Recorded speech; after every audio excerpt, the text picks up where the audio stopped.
everyone, how's it going? Welcome back to Nintendo Prime Live. It is Monday, April, 18th? Holy crap, I'm really excited for today.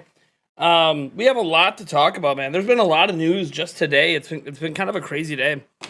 Before I talk about any of that, I want to remind you that, hey, smile today. Please, smile. Put a smile on because you are here watching Nintendo Prime Live and nothing else matters right now, right? Like if you're here, right? Nothing else matters. We are obviously doing our typical Super Chats for shots today. We do have some beer, though, today. So all our $1 Super Chats will just be like shots of beer. And we're going to change up the shot chart a little bit. So for the $5, we'll still do the rum chata. For the 10, we're still going to do the Dr. McGillicuddy's. For 20, we're still going to do the UV grape. But if we get a $25 or more super chat, I'll shotgun a beer. I haven't done that in a while, right? Shotgun a beer. Why not? And then if we get the $100, that's still the tequila, which I highly doubt we're going to get into tonight, which is all right. We have a lot to talk about. First thing I want to do is say hi to everyone in the chat. By the way, drink responsibly. Our member goal is still not up to date. You know what? Let's update that member goal right now. I always forget to update it before I start the stream. So let's go ahead and update it. It's actually not too far off, but it is off. So let me redo that goal here. So we got, all right. Starting amount's going to be, we have 161 members, by the way, for those who aren't aware. All right, there we go. Now it's up to date. Hey, we got our first super chat of the night coming from Rocky.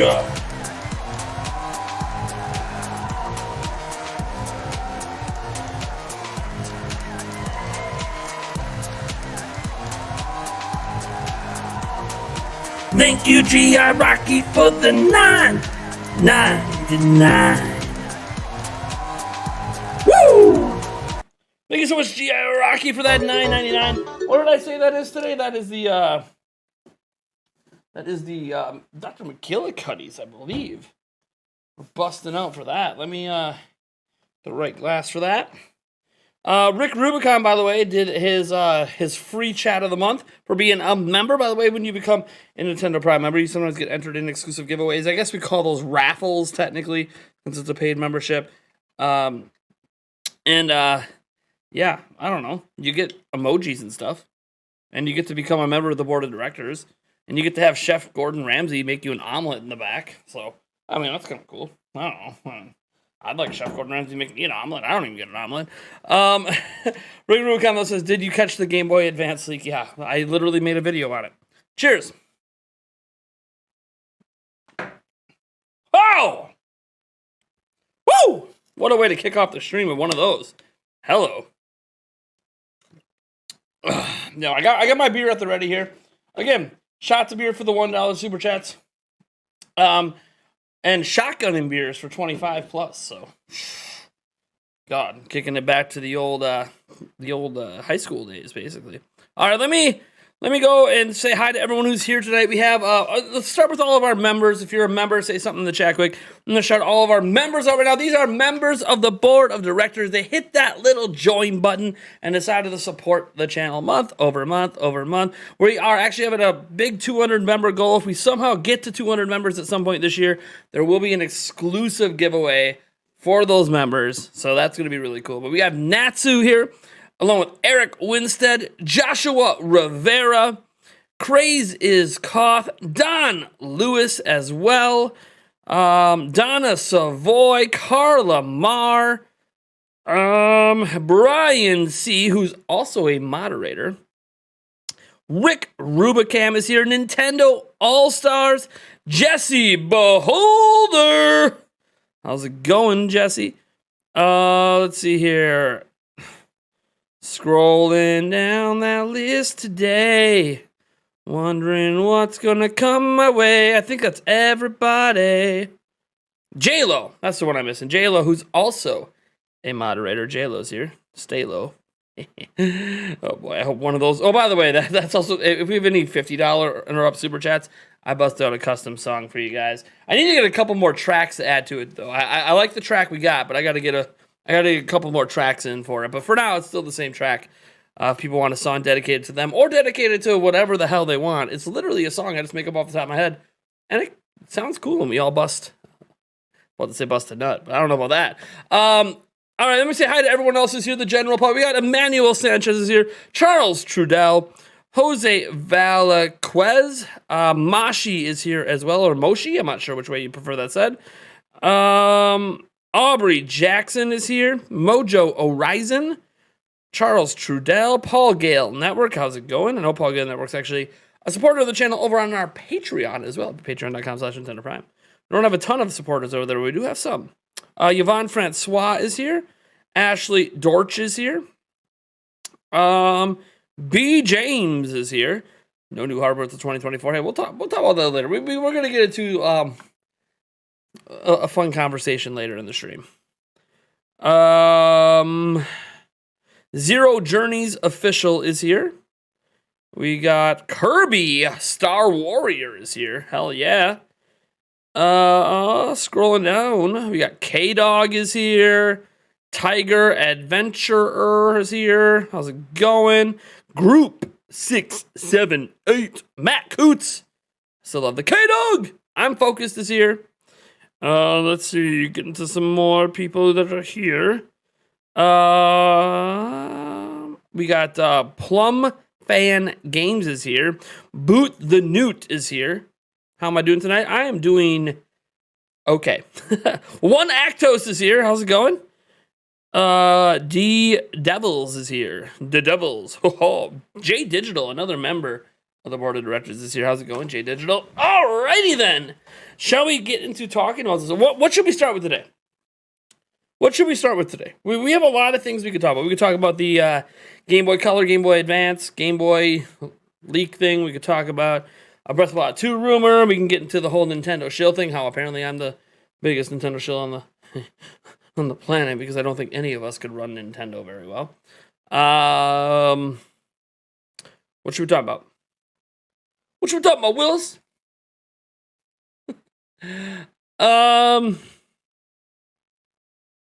Okay, we have Zelda, Game Boy. Look, you roll the dice. Look at that. People are busy picking various different topics. So we got a few things to get into. I guess we can start with the Game Boy talk, because there is an addition to the Game Boy talk that we need to get into. So let's talk about the Game Boy talk first, because I'm gonna show you guys this. So first we gotta get to the emulator leak. So let me change my text here from Freaking Friday to Monday Madness, because it's Monday Madness today. Why? I don't know. Maybe I'm mad like the Mad Hatter.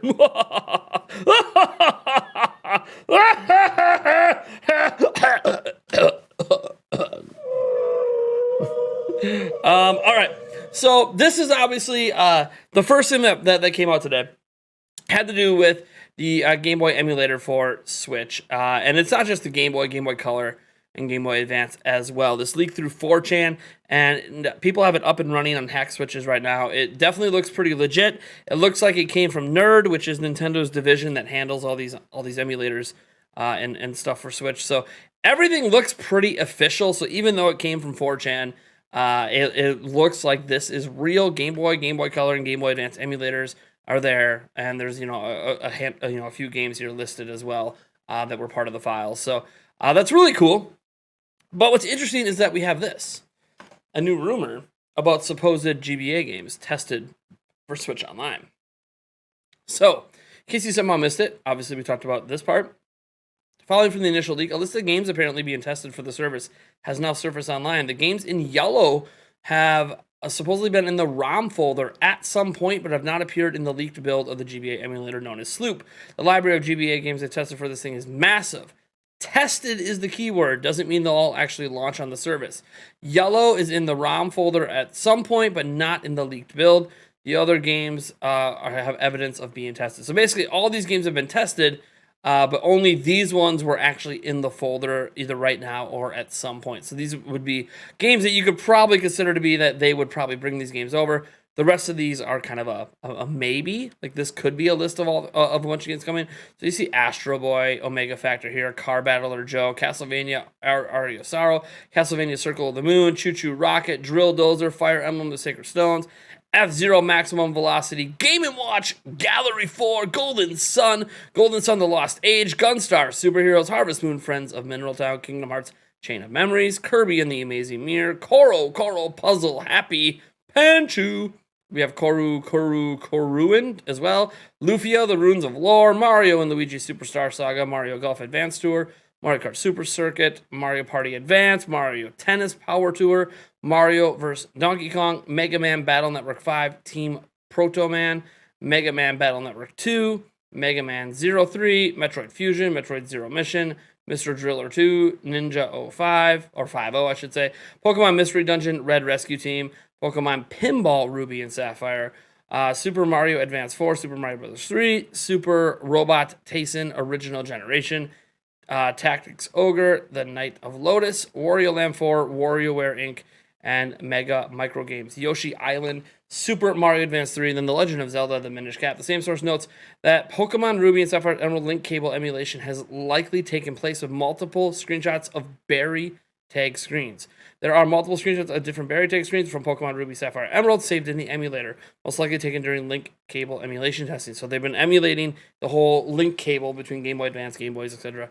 There's not as much talk about Game Boy and Game Boy Color. Each game is a separate app. So what they discovered through this is that instead of it being like a general emulator for Game Boy Color and Game Boy in general, where it's like, oh, here's an emulator, and we just threw a bunch of Game Boys at it, they're actually treating each game as its own separate emulator. It's kind of interesting. So there's not much to talk about it. The build of Hyoko we have here is an earlier state than Sloop. Each game is a separate app, and there's only 4 of them: Super Mario Land, Link's Awakening DX, Tetris, and Quicks. If we hear any other developments, we're sure to let you know. So that seems to be the updates we have so far with the whole Game Boy Color, Game Boy Advance stuff. So what are you guys' thoughts? Got any thoughts? Are you excited to even get Game Boy Color, Game Boy Advance on Switch Online? Do any of you use Nintendo Switch Online? I think that's probably a fair question. There's so much criticism towards Nintendo Switch Online. I'm very curious how many people watching use it. Hotel Tune says, I heard your name on the news at a Jack's restaurant. It was talking about free speech. Also, Jack has good cheeseburgers. Try them someday. And I've never played a Game Boy game ever. I don't know anything about Jack's. I heard your name on the news. Why would my name be on the news? For free speech. Why would my name be on the news? Like, my name was on, like, the local news. Nathaniel Rufflejans or Nintendo Prime. Was it because I retweet? I don't even... Was it for a tweet? Why the hell would I be on the news? I'm actually very curious. If I'm on the news, I got to find that somewhere. One thing I hate when people sometimes put you on the news, like on like the big news networks, is like, hey, you know, you're gonna ask permission before you just post my shit. That would be nice. But I mean, it's whatever. They don't have to. Apparently, I was on the news, according to somebody, for something that has nothing to do with games, which is weird. Heck yeah, me and Paul Gale Network went Golden Sun. You're going to be on NSO when Splatoon 3 is launched. You're talking a few years ago about playtimes on Switch getting reset, and it had just happened to me when I got my OLED. Do I know how you can get it back? I have no idea, Terry Fowler. I've lost my gameplay time and still don't have it back. Like, all my Breath of the Wild gameplay time is basically gone. I've been trying to figure out how to get it back forever, and I can't. It's like it just doesn't exist anymore. Part of those local stupid files. I don't really understand how Nintendo does it. I mean, maybe someone in the chat knows a way to recover gameplay time, but I definitely don't. And if someone in the chat knows, let me know, because I would love to recover my gameplay time for a bunch of my games. Because right now, according to it, I think it says I played like 12 hours in Breath of the Wild. Like, bullshit! Bullshit. I played a hell of a lot more than 12 hours in Breath of the Wild. But whatever. People don't have to believe me, I guess. Do you think any Pokemon games that appear on Switch Online could get Pokemon Home support? I think any Pokemon games that appear on Switch Online could get Pokemon. I don't want to say no. I don't know that that's going to be planned, but maybe. Like, I don't know. I feel like it's going to be its own separate thing, so probably not. But I'm not the developers, man. I don't know what they're trying to do. That was a different guy on TV. As I say, I don't know why I would come up on TV. Like, the only reason I would come up on TV I can think of is if it's like a gaming related story, and somehow I was one of the first people to report on something. So then, like, when I was one of the first people to report on something last year or whatever, and then a bunch of YouTubers and other channels picked up that I was the first to report on something. So I got sourced a lot and mentioned a lot. Like, something like that, maybe, but that would be gaming related. I don't really talk or break news that's not related to games. And even then, I'm not really breaking the news. I'm usually just regurgitating news. Daniel Borden says, do you think any Pokemon games appear on Switch Online could get Pokemon Home support? So yeah, I mean, I don't know about that. All I know is the Game Boy Color, Game Boy, and Game Boy Advance stuff sounds pretty legit to me. So let me get on to the next thing. I don't really have much else to say about it. Is there anything you guys want said about it? I'm not really sure what else there is to say other than it definitely seems like it's coming. RGT is cooler than you. All right. That's fine. I'm not really trying to be cool. If my goal was to be cool, I don't know that I'd be on YouTube. I'm not even sure if I consider being like a YouTuber is cool. I think just doing what you're passionate about, I think is probably cool. It doesn't have to be YouTube. It can be anything. You know? But that's just me. I don't know. The things I consider cool over the years have changed drastically. So, hey man, do you enjoy another YouTuber rewarding me? That's cool. I really don't care.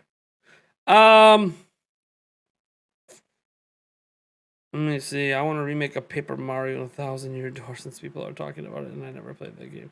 You know what's funny? Going back to no, Jesse Beholder, be nice. We don't. So if someone thinks RGT is better than me, I really don't give a shit. I think he's better than me too, to be honest. Like, my honest opinion, I think RGT85 is a significantly better YouTuber than me. But you know what's really funny? So right before we were going to church, because I am Roman Catholic, so we went to church for Easter. Right before we went to church on Saturday, Beat 'em Ups, Woodhawker, he was streaming on Twitch. So I just was like casually watching his stream, while me and the kids were getting ready for church, and my kids noticed that I was watching Beat 'em Ups live, and they said, "Oh man, is that Beat 'em Ups?" I'm like, "Yeah," and my kid said, man, Dad, I know that you're a YouTuber and I don't want to be mean, but like he's significantly better at YouTube than you are. And I thought it was hilarious, right? Which it's fine. I think he's better at YouTube than me too. There's a reason he's got 1 million plus subscribers and I don't even have 80,000. Like, let's just be real. He's obviously better at the YouTube thing than I am. So I jokingly sent a donation to him, right? Like, I did like a little $10 tip on his live stream and told the story, but my kid hilariously thought it was whatever. When he went and noticed the chat, because he's like, oh, where did that come from? And then he went to read it. He like did like this eye roll when he saw who it was from and saw what I said, and I'm like, oh my god, man. I think there's just a lot of YouTubers that don't like me, and he's obviously one of them. So you know what? I'm out here to make friends. I'm here just to have fun and have a good time. Let's see here. I don't think anyone's a hater. Just because people think, like, is my child a hater of me because he enjoys another channel that apparently doesn't like me? Like, it's whatever. What are you gonna do? What are you gonna do? As I said, I ain't here on YouTube to make friends. I'm here on YouTube to talk video games and have a good time. Move on with my day. For what's the rumor? What's the rumor?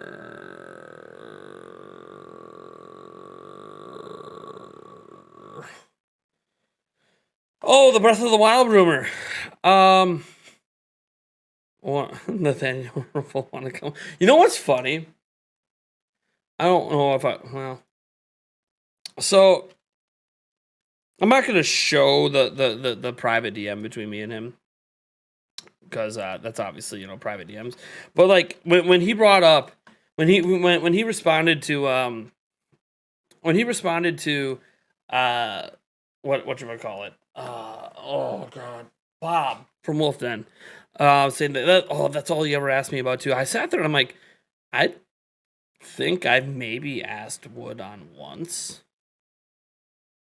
So I asked him like once in 2019 after we just had like a long conversation about, again, something private that was happening in his life. We had a conversation and it was super friendly. And then at the end of it, I was like, it was like a month later or whatever. I said, hey, how you doing these days? I figured I'd reach out and see if you want to be on the podcast.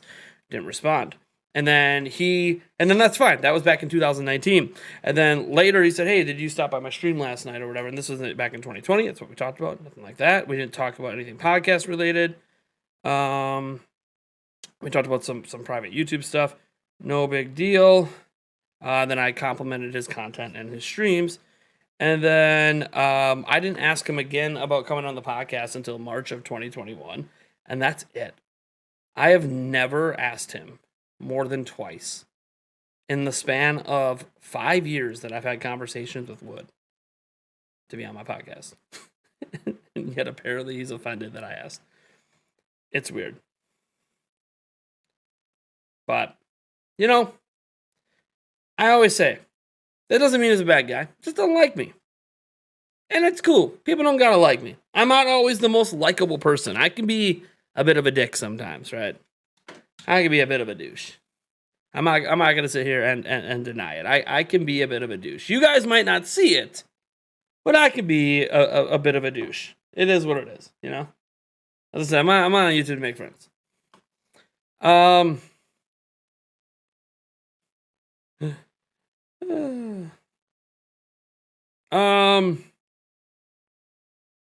Yeah, it's whatever. Like, I didn't expect him to, by the way, I didn't super chat him, expecting him to read my super chat on his live stream, or his, donate to him, expecting him to read it. I just thought it was kind of a fun story that my kid is, like, right next to me telling me how much better Wood is than me, and I just thought it was funny, so I thought I'd share the story with him, and I guess he didn't really find it that funny. You know what I think it was? You know what I think that he thought in the back of his mind? And this is just me trying to like be on the other side. I'm trying to pretend that I'm him in that moment where he doesn't like me. He thinks that I only contact him to benefit myself, right? Like, oh, I'm trying to get him on my podcast to benefit me for some reason. Even though it's advertising for him, not me, but whatever, it doesn't really matter, right? He thinks that's what he thinks. And that's what Bob thought, right? They think I just want them on my show. I'm just trying to self-advertise myself or whatever. So I think what he thought when I wrote that to him in that super chat is that I would want him to read it off because him mentioning my channel is like free advertisement by, and that's not at all the point of it. I thought it was just a funny story. And then he probably thought, oh no, now he's bringing his kids into it. And like, my God. It's like the dumbest like drama I think I've ever been a part of in my entire life, where people just don't like me. But you know what I always say? I ain't gonna apologize for being me. Hey, Bob Wolf. Hey, beat 'em ups. Want to come on my podcast? Who cares? It's so dumb. Let me see. We're taking shots. Of course we're taking shots. Now, let's get into the Zelda stuff that we were going to talk about. I did release a video on it. But I'm not going to necessarily go through everything in that video. But I'm going to open it up quick so I can grab the source. I always link my sources to everything down in the description. People always think I make shit up when everything is linked. I always love when people think I make shit up. Everything is linked.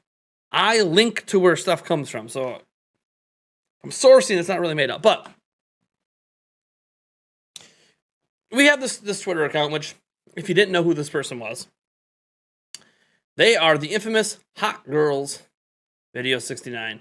And they explain here why they made the new account. Twitter's artificially limiting impressions of this account because of the problem name. Them banned from all advertising and features are on disable, which is possible because Twitter probably doesn't want to support this. They're not going to outright ban the account because, you know, free speech or whatever, but also, hey, we don't really like, you know, that you're whatever. At least it seems believable. I don't really know. I don't really know why it matters. They have a track record of actually having some fairly accurate information. They've revealed, I believe when I was looking back at it over the videos I've covered them, I've covered the rumors from that account, I think, on 4 separate occasions, and all 4 things came true. So I sat there and I'm like, you know, it's a really weird way to leak things, but also all 4 things came true. So what am I supposed to do? Just pretend that that stuff didn't happen? So let's talk about it at least. It's still a rumor. So there will be a unique one-to-one swordplay waggle system implemented in Breath of the Wild 2, which I instantly start thinking of either Twilight Princess on Wii or Skyward Sword. But then it says stick-sensitive angling system allowing complex sword handling special. But like again, this all sounds like Skyward Sword, especially Skyward Sword HD. And he even notes, yeah, it sounds exactly like Skyward Sword to me. I'm not sure how unique this is unless like I don't know what could be unique about this. I don't know what could be different. If this is true, and again, big if, but if this is true, it's a very interesting thing to think about. Like, what the hell could be unique about this? What could be different than how Skyward Sword HD did it? And did you guys even like the motion controls in Skyward Sword HD? Did you like the stick controls? You know? Did you? I'm gonna be honest, I haven't done the stick controls yet. Ooh, someone got timed out.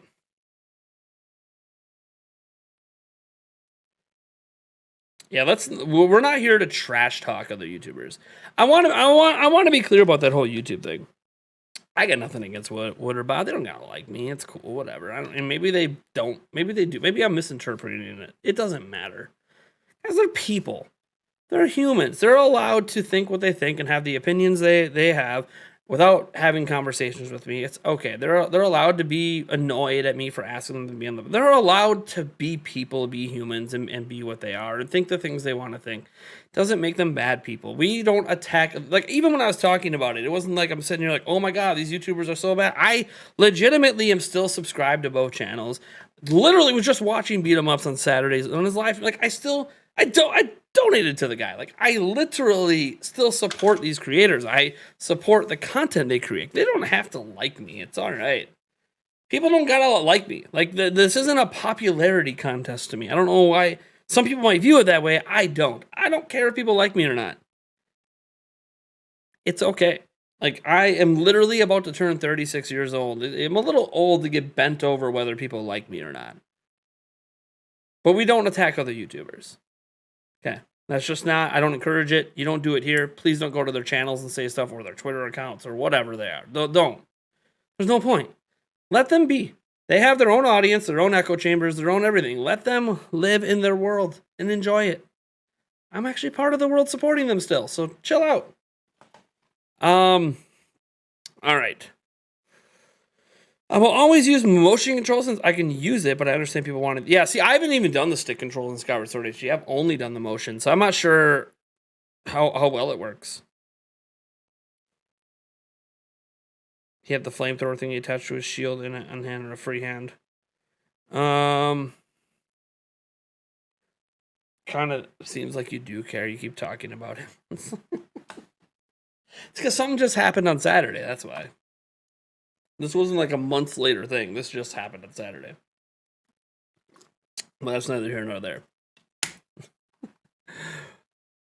It's always going to be a somewhat annoying that people think negatively of you over what feels like a misunderstanding, but you know, you're allowed to be people and be annoyed. Let me see. I would rather the same control style from Breath of the Wild. I've never played a turn-based RPG. Any recommendations? You've never played one? I mean, that's Boot the New. That's a. I mean, the chat can probably give you some good I don't know about starter games for never played. Like, I've been playing turn-based RPG since I was a little kid, so it's hard for me to think of like what's a good one to start with if you've never done it before. Maybe the chat has chat. Can you suggest something for Boot the Newt for a turn-based RPG? for someone who's never played one.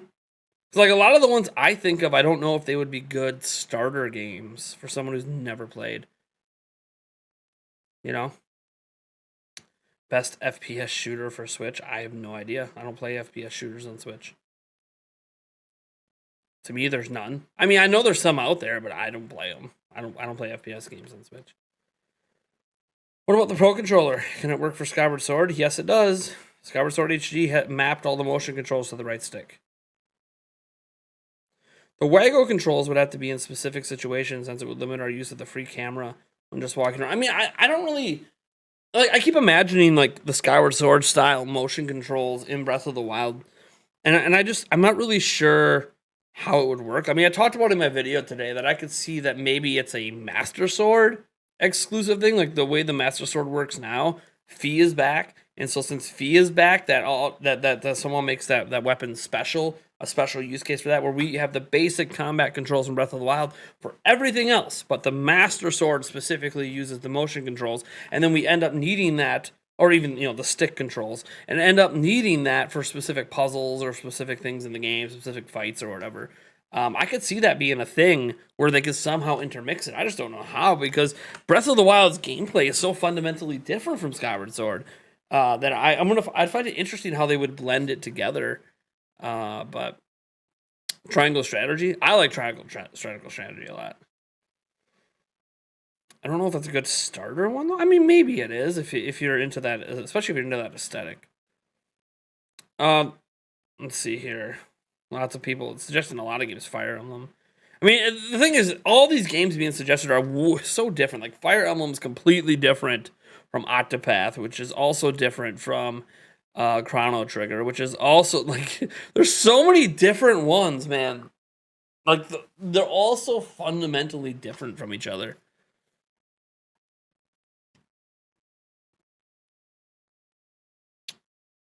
Start with Pokemon. I mean, Pokemon's a pretty simple one, but also again fundamentally different from all. Like I'm trying to figure out like what he's into to make a suggestion. There's so many different. There's so many different ones. Like Grand Legacy, man, I haven't seen that one mentioned in a while.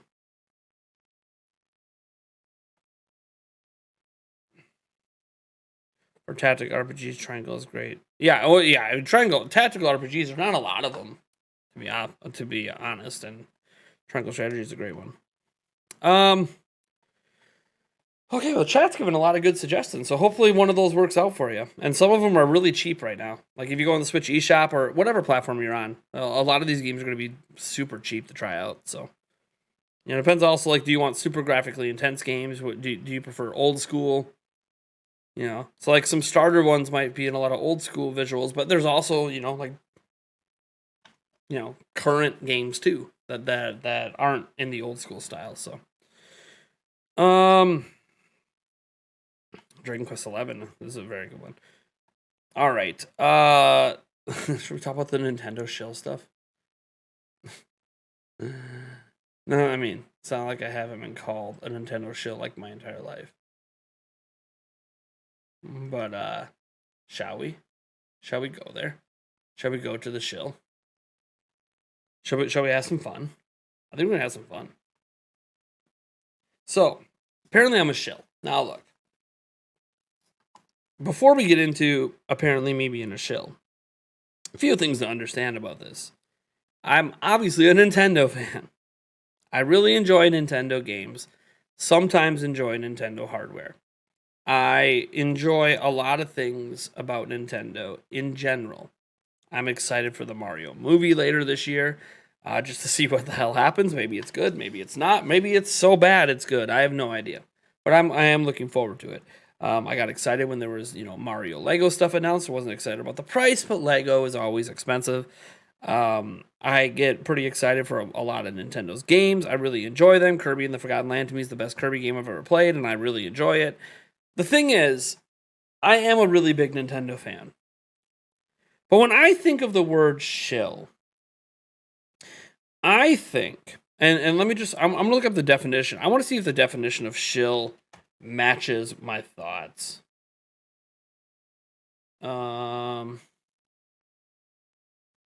Yeah.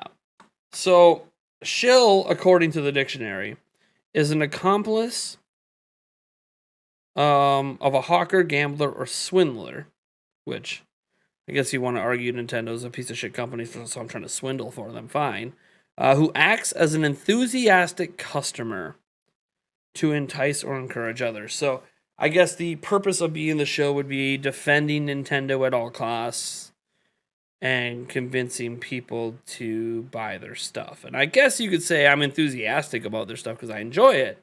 But besides that, I'm not so sure that I meet the definition of shill, because I'm also hypercritical of Nintendo. And what's funny is, I made this video over the weekend saying I can run Nintendo better than Nintendo, and I was quoting somebody that I was responding to, and I put the face palms around it. And some people were like, oh yeah, Nintendo Prime could run Nintendo better than Nintendo, which was not what the video was about.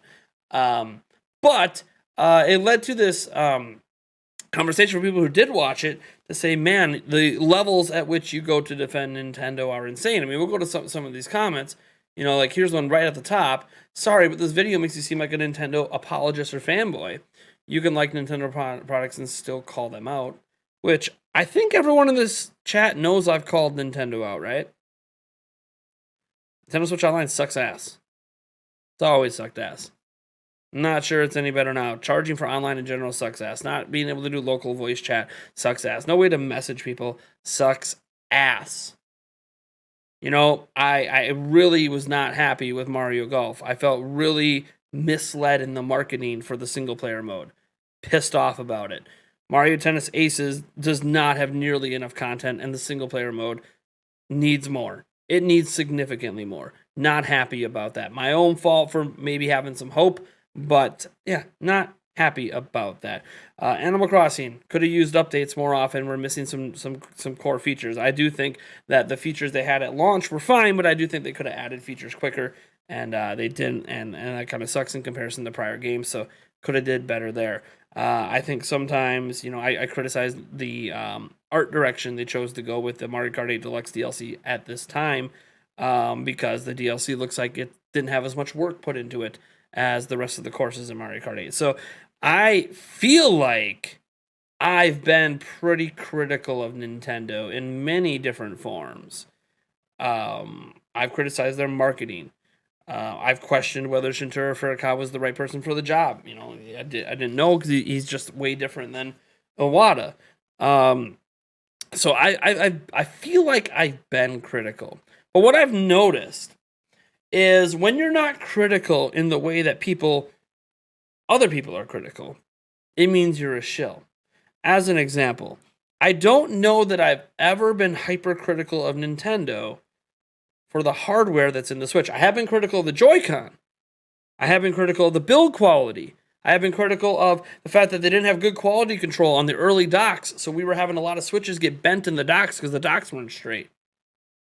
I've been critical of the fact that there isn't an included Ethernet port on the original dock. I've been critical of the fact that, well, I haven't had any issues with the local Wi-Fi chip. Other people do, and Nintendo needs to put better Wi-Fi. I've been critical of the fact that we couldn't use Bluetooth forever, and now we got Bluetooth headphones. But like, it took forever for us to get that support, a really basic feature. I feel like I've been critical of a lot, but when you're not critical of the things that other people are critical of, as an example, I rarely get mad at Nintendo for not dropping prices of games. Why? I buy the games at launch anyways. So for me personally, you could drop the price all you want, I was still buying the game at full price at launch anyways. So for me, the dropping of prices doesn't matter. For others, it does. And that's fair. But that's not me saying that it wouldn't be nice if they drop prices. But people get mad at me because I point out, but here's why Nintendo doesn't. Oh, no, you're defending. No, I'm just telling you why they don't. When you're still selling 3 million copies of Breath of the Wild 5 years later at $60 a pop, why would you drop prices? From a business perspective, it's very smart of them not to drop prices. Other companies are dropping prices because they aren't getting 3 million sales of their game 5 years later at $60 a pop. But Nintendo is. And by Nintendo consistently keeping their price is high. They've created an expectation that it doesn't matter when you buy their games, you're always getting a good value because the games don't change in price. It also makes people confident to buy at launch because they know the game's not going to be discounted a month later. Now, look, these are all the reasons Nintendo does it, and all of it has to do with Nintendo maximizing profits and making as much money as possible and manipulating the consumer base. Absolutely. That's exactly what Nintendo is doing. I understand that. If I were them, I'd probably do the same thing. Other companies wish they could do what Nintendo could do, but they created expectation of lower prices. They started slashing prices thinking it was going to be the significant thing, and now Xbox has Game Pass. So clearly slashing prices hasn't been working. A lot of studios have gone under. A lot of games are no longer made. This whole slashing prices thing that hasn't seemed to fix the issue that bad games don't sell. So bottom line is Nintendo made a business decision that ended up working out for them. I'm not going to get mad at them for making that decision when it doesn't affect me either way because I was going to buy the games at launch. So people get mad at me I don't criticize that enough. Then people get mad at me that I don't say the hardware's weak. And I've said the hardware's weak. I just said, but the system came out in 2017, and in 2017 the hardware wasn't weak. We all forget that 2017, when the Switch came out, there wasn't a portable gaming machine better than it. It was the most powerful handheld gaming machine on the planet in 2017. Phones couldn't game better than it in 2017. But people forget this because it ain't 2017 anymore. It's 2022. And I've talked at length how I want a Switch Pro, how I would love a next generation Switch. We're 5 years in, heading to 6, heading to 7. I would love a new system. I personally desire a more powerful Switch. But I'm not going to get mad that Switch is what it is when it's a 5-year-old system. Why am I getting mad that something that came out 5 years ago feels dated today? It should feel dated. If it didn't feel dated today, then that means the rest of the industry has been not doing its job in making new tech. So, I don't get mad about it because it wasn't bad in 2017. This is like saying, what are we? We're in the second full year of PlayStation 5 now. Imagine 3.5 years from now, we start saying, man, LOL, PS5 and Xbox Series X. Your technology is so dated. Look at the 5090 Ti on computers. Your technology is so dated. LOL. It should feel dated at that point because it is old. It's like using an iPhone from 5 years ago. That should feel dated today because it's 5 years ago. So, yeah, the Switch feels dated. I'm not saying that I don't want a new one. What I do say is that the sales are really good and Nintendo only cares about that. Talking from Nintendo from a business perspective, they are making bank. Big bank on hardware sales. From a business perspective, Nintendo's doing cool. They're chilling. They don't have to rush out new hardware right now. I think there's a smart way to do it that involves still releasing a platform while the Switch is still popular. But when I talk about, Nintendo from a business perspective, I'm just talking about strictly the business. I'm not talking about my personal feelings. I want a more powerful Switch. But am I okay with Switch as it is today? I mean, I'm still playing it every week. So if I'm still playing it every week, clearly it's not so bad that I just don't want to play it. So it's passable. But I also have a $2,500 gaming monitor with a $2,000 plus gaming PC that can destroy my Switch. But I can't take this to my bedroom. I can't take this with me when I'm on a plane flight later, heading off to Miami to go on a cruise in June. I can't take this with me. So, yeah, the Switch is fine. It's just fine. That's it. I expect new hardware within the next 2.5 years. It should be dated. So, let's get into the rest of this comment. Because there's a lot of comments. This summarizes up a lot of comments. And let's just be real. The Nintendo Switch is closer to the Xbox 360 or PS3 in power than it is to the base model Xbox One or PS4, and the Xbox 360 came out in 2005.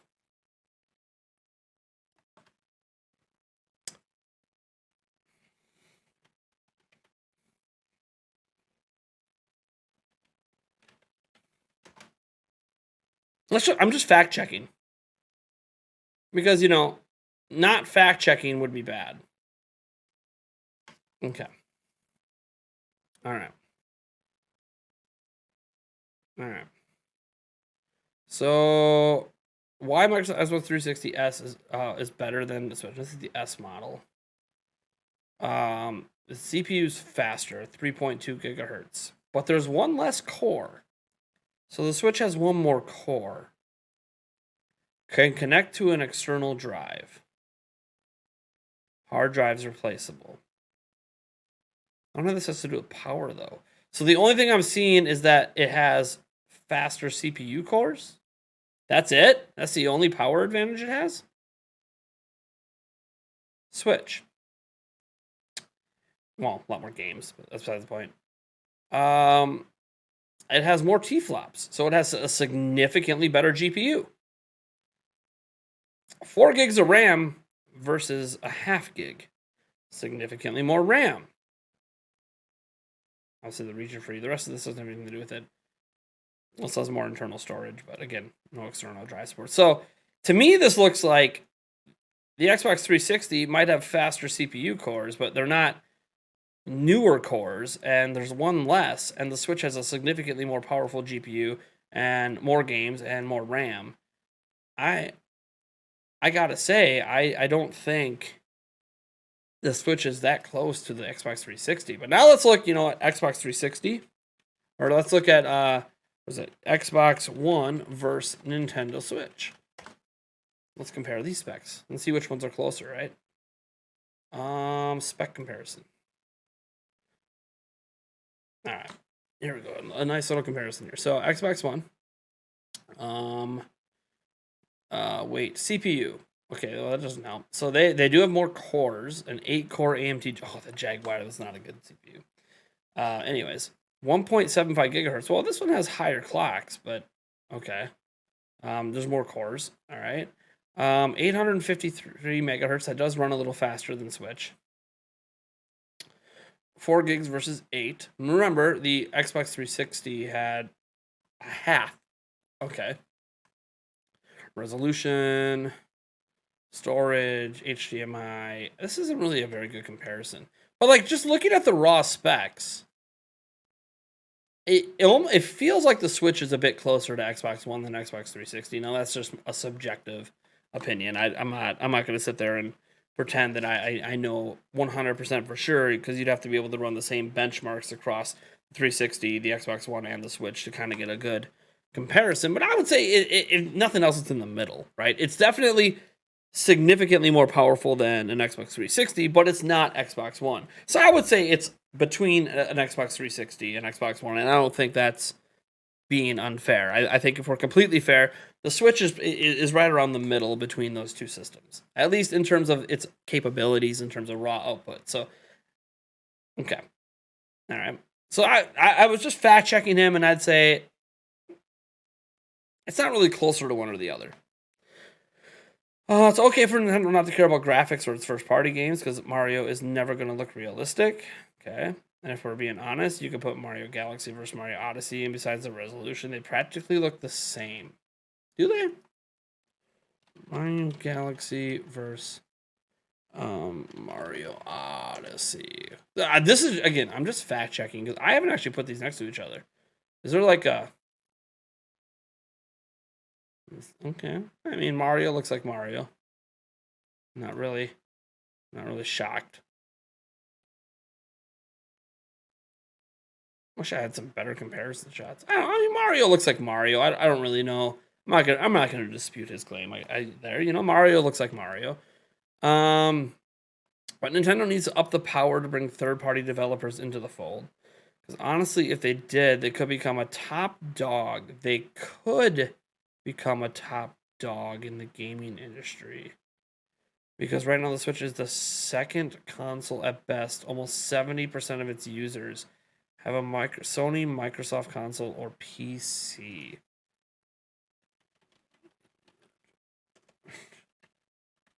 I'm fact checking here.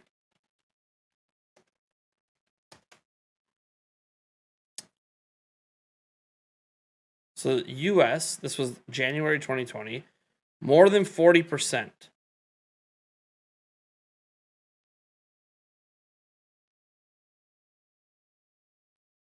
It comes from this tweet. No, the original tweet's deleted. So for clarity, the supplement in this context means supplemental purchase, additive, incremental. This does not refer to which platform players prefer, which I think player preference matters more. But even then, 40% is not 70. This makes it look like a majority of Switch owners do not game on anything else. But I guess they do, so that's just statistically inaccurate. And as for becoming a top dog in the industry, I know VG Charts isn't the greatest place to go to, but it's just good to get a quick comparison. Well, I mean, do we need to go any further? Do we need to go any further? Need to become a top dog in the industry.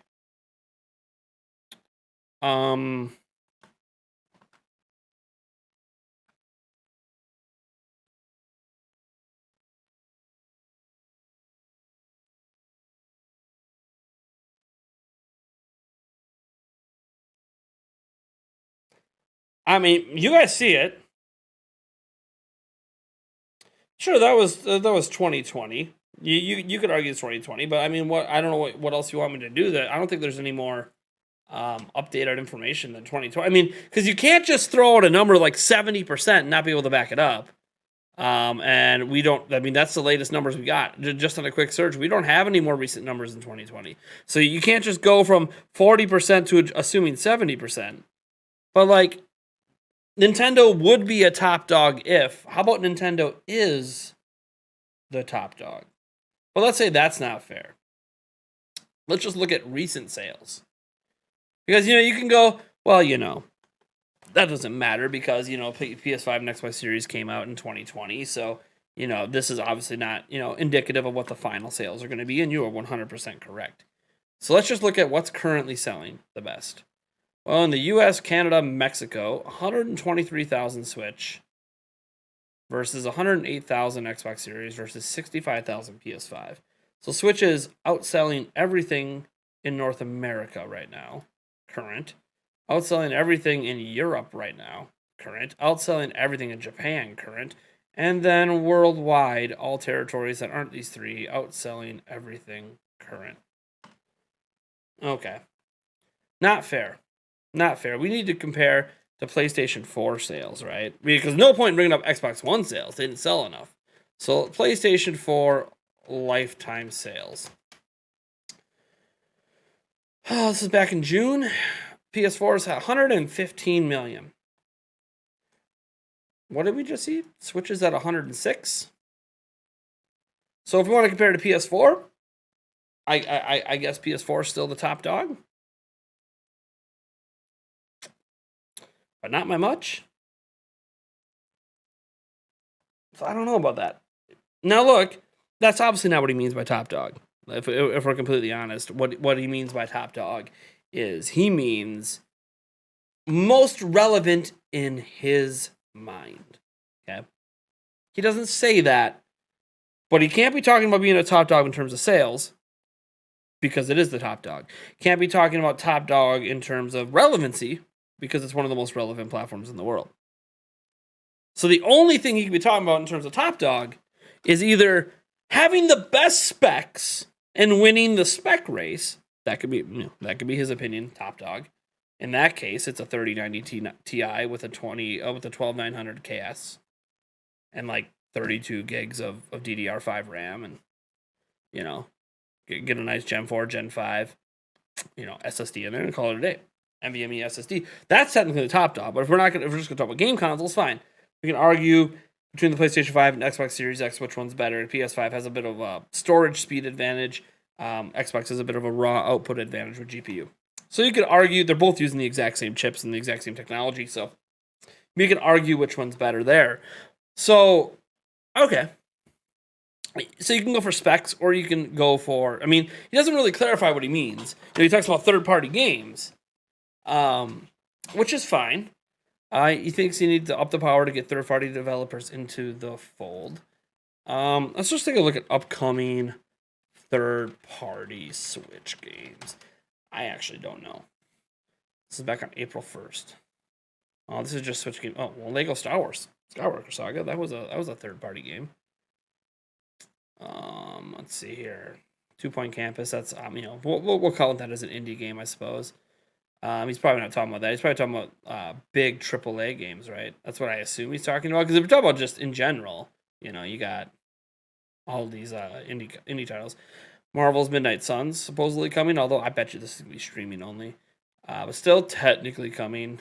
Yeah. Dragon Quest 1 and 2, huh? Yokai Watch 4, third-party game. But, I know what his general point is, and I can agree with it. We're not getting Call of Duty. We're not getting Elden Ring. We're not getting, Madden.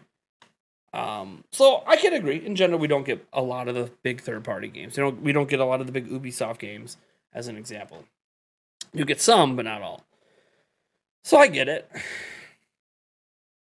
But apparently, I'm a Nintendo apologist and fanboy. I even agreed with part of his points. I just fact-checked the rest.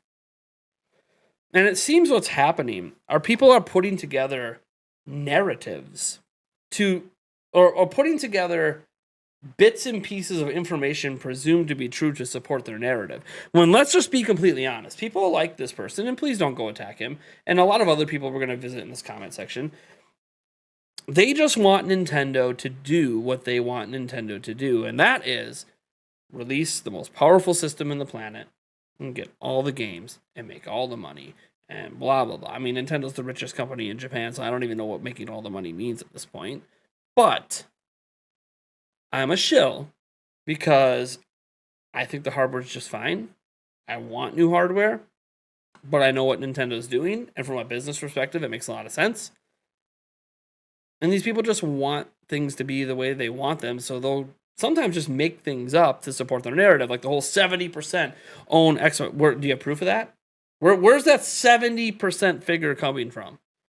Or are you just making an assumption without any facts to back it up? Let alone that 70% owning other platforms, as Matt Piscatella pointed out with the 40% number, has nothing to do with what platform is their preference. Because to be a secondary system would mean you are the system that's played less than your primary system. Your primary system is the system you spend the most time on.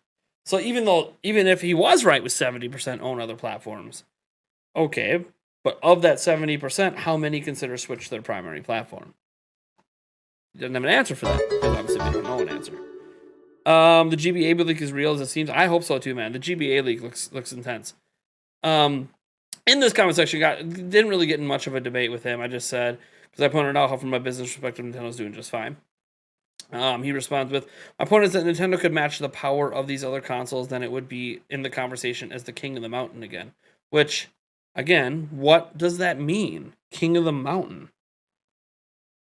I guess he's just talking about power, obviously.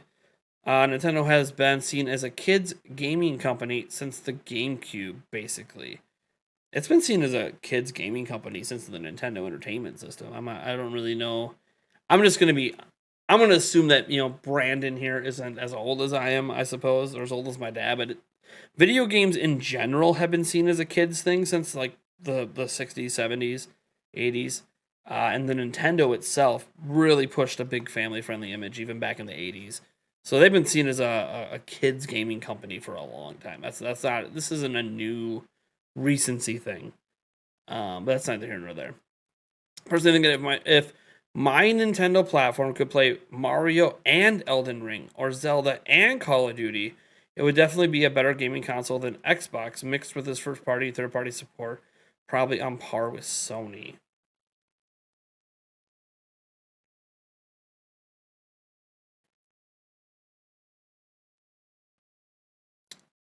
If Nintendo just released a console with an APU similar to that of the new Steam,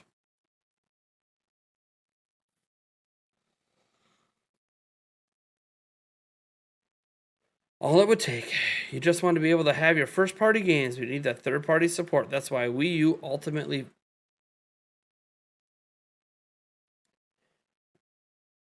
ultimately failed because it couldn't attract third-party support when first-party games were still in development.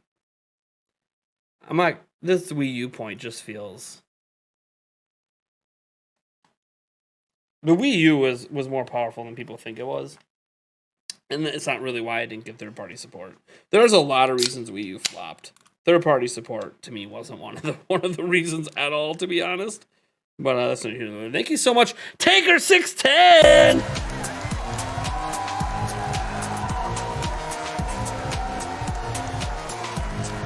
Thank you, Taker610, for the $2. Which Zelda games came out for Game Boy Advance? I think that's Minish Cap. The Minish Cap. Pretty sure that's the big one.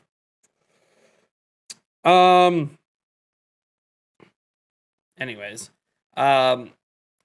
look, I got nothing wrong with the Steam Deck. I don't want Switch to use the Steam Deck APU though. One, it's already old. Two, that locks them into AMD, which is fine. But can we wait and see what NVIDIA's got cooking? But I'm not just going to let Ryzen own the APU market. Plus, this was talked about by somebody else about how the Steam Deck actually gets uncomfortably hot. And Nintendo would never release a platform like that with only 2 hours of battery life. It gets that uncomfortably hot on the back. Anyways, Toast came in here, and I respect Toast. You know, Toast and I have gone back and forth on a few things. Says I don't need Nintendo to do what everyone else already provides, which is something I said. I said I don't need Nintendo to do what everyone else already provides. I don't get what you mean by this. Just because Nintendo releases a powerful system, that doesn't mean they are providing what other consoles provide. What makes Nintendo unique is the games. You are literally saying, I don't need Nintendo games to run great. That's not what I said. See, this is what happens. People twist what I say. That's not what I said. But saying that I don't need Nintendo to do what everyone else already provides, all you're asking for is a more powerful system. Companies make completely different games that also run great. I like my Nintendo games. I like 20 FPS, and if you don't like playing Breath of the Wild 20 FPS, go play a completely different game. That's not what I said. What I said in my video is, if you would like to play Nintendo games at 4K and 60 FPS, you can do it right now on PC with an emulator. I actually pushed emulation as the solution. I didn't tell them to go play a completely different game. That's not what I said in my video. Anyways, moving on that comment section. Let's see here. A bunch of people enjoyed the video. See, this video was interesting because I actually lost subscribers on this video. I think this video netted me a negative 20-something subs. It was interesting because people think I'm just shilling. So this one's an interesting one. So T. Fernback says, people crying for Switch Pro for years now is beyond ridiculous. Can you tell me why would a company whose product literally does not stop selling release a new, stronger version of that console? Why not redirect those and developing a brand new system? That's what I think they should do. We're having a bunch of little super chats coming in here. Let me pop over here and read the chat a little bit, and let's party on, Wayne.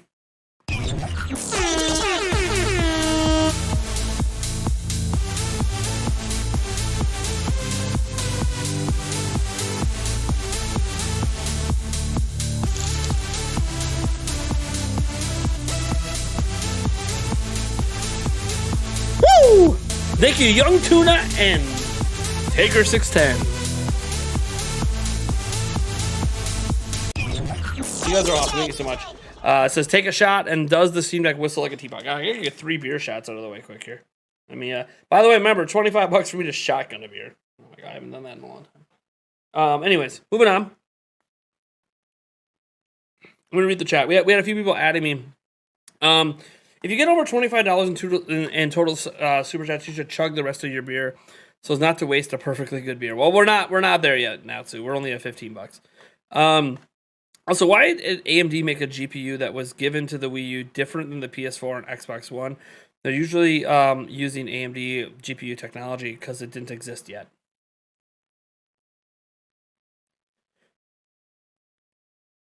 So Nintendo, this is on Nintendo. Nintendo was using PowerPC. I don't know if you know much about architecture.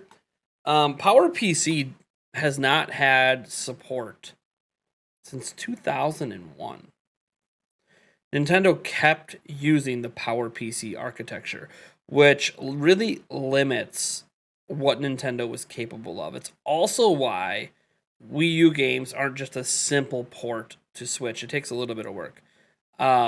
So the bottom line is, why didn't they get the same GPU that was given to the PS4 and the Xbox One? Well, because they're using completely different architectures. Like it wasn't compatible. Let me see. Cheers. No, one more. All right. Matt Coots says most people usually want more power for higher resolution FPS, but I like to see it for higher poly models, better draw distance, and complex game mechanics at 1080p. So you're someone who wants to see what a lot of these companies do on PS5 and Xbox Series X included: higher draw distance, better models, more complex physics and everything, and then they don't actually hit native 4K. They'll say it's 4K, but it's not. It's using rendering tricks to hit 4K. It's not actually true 4K, because the thing that Sony and Xbox are never going to tell you is that they don't actually have a powerful enough system for true 4K for AAA games. They're not going to tell you that. True 4K takes like a 3080 Ti, $1,000 GPUs to do. You're not getting true 4K on an Xbox Series X and a PlayStation 5 with AAA games without them significantly cutting back the visuals. And they're not cutting back the visuals, which means they're just using rendering tricks. Nothing wrong with that, by the way, but it's sort of like that secret sauce. The Switch is now using FSR for some games. Yeah, they're using tricks as well on the other systems to hit 4K. It's not really it's not even that well of a hidden industry secret. It's a marketing trick. Tell everyone it's 4K and they'll believe it. It's like, not quite. Digital Foundry actually exposes this quite a bit, how the games aren't actually true 4K. But no one cares, right? Because it doesn't really matter. 3 beer shots in a row. That's right. I've been craving beer all day, but I only do shots with Nate or at parties. This place is also a party. It can be. 3 beer shots, maybe. I hope we get to swim underwater in the new game. I hope so, too. That would be a lot of fun. Obviously, when you mean Breath of the Wild, too. The big Zelda fan, as I am, I haven't played Breath of the Wild yet. Well, look, you got a really big, really good game to look forward to.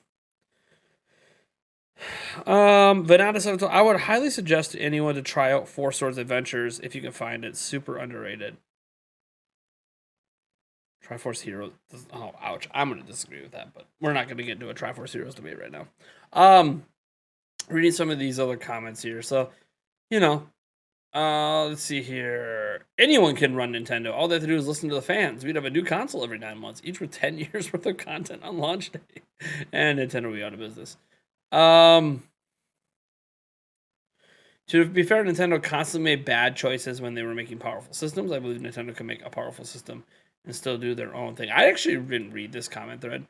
Glad to see some rational comment. They flopped because of their bad Nintendo choices, not because of power. I don't think anyone ever thought that any system flopped because of power. Power. I wouldn't say power is the only reason why we flopped, but it was the most important. I don't know about that. Power is a bit of a factor with Wii U. Okay, they're just debating Wii U. All right, I don't really care about Wii U debates. Let's see here.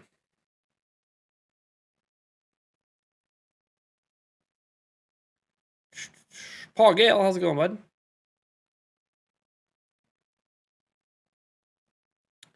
All over the place. He's right about one thing. The Switch was so successful, there's no excuse for the next Switch. It should be the most powerful hybrid handheld possible. You know what I find interesting about that term hybrid? Do we consider the Steam Deck a hybrid system? It's just a serious question. And I'm going to explain why I asked this question. Steam Deck, portable PC gaming in your hand. It doesn't come with a dock.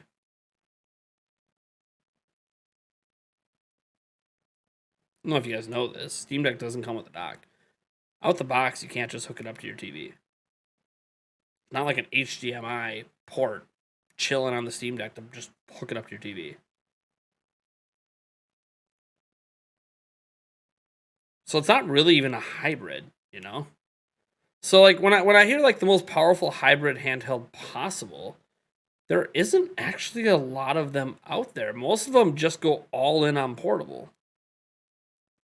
Right? They go for like the most powerful portable system they can make. Now, Brian C brings up a point, you know, it's a hybrid since my $20 USB-C hub makes it dockable.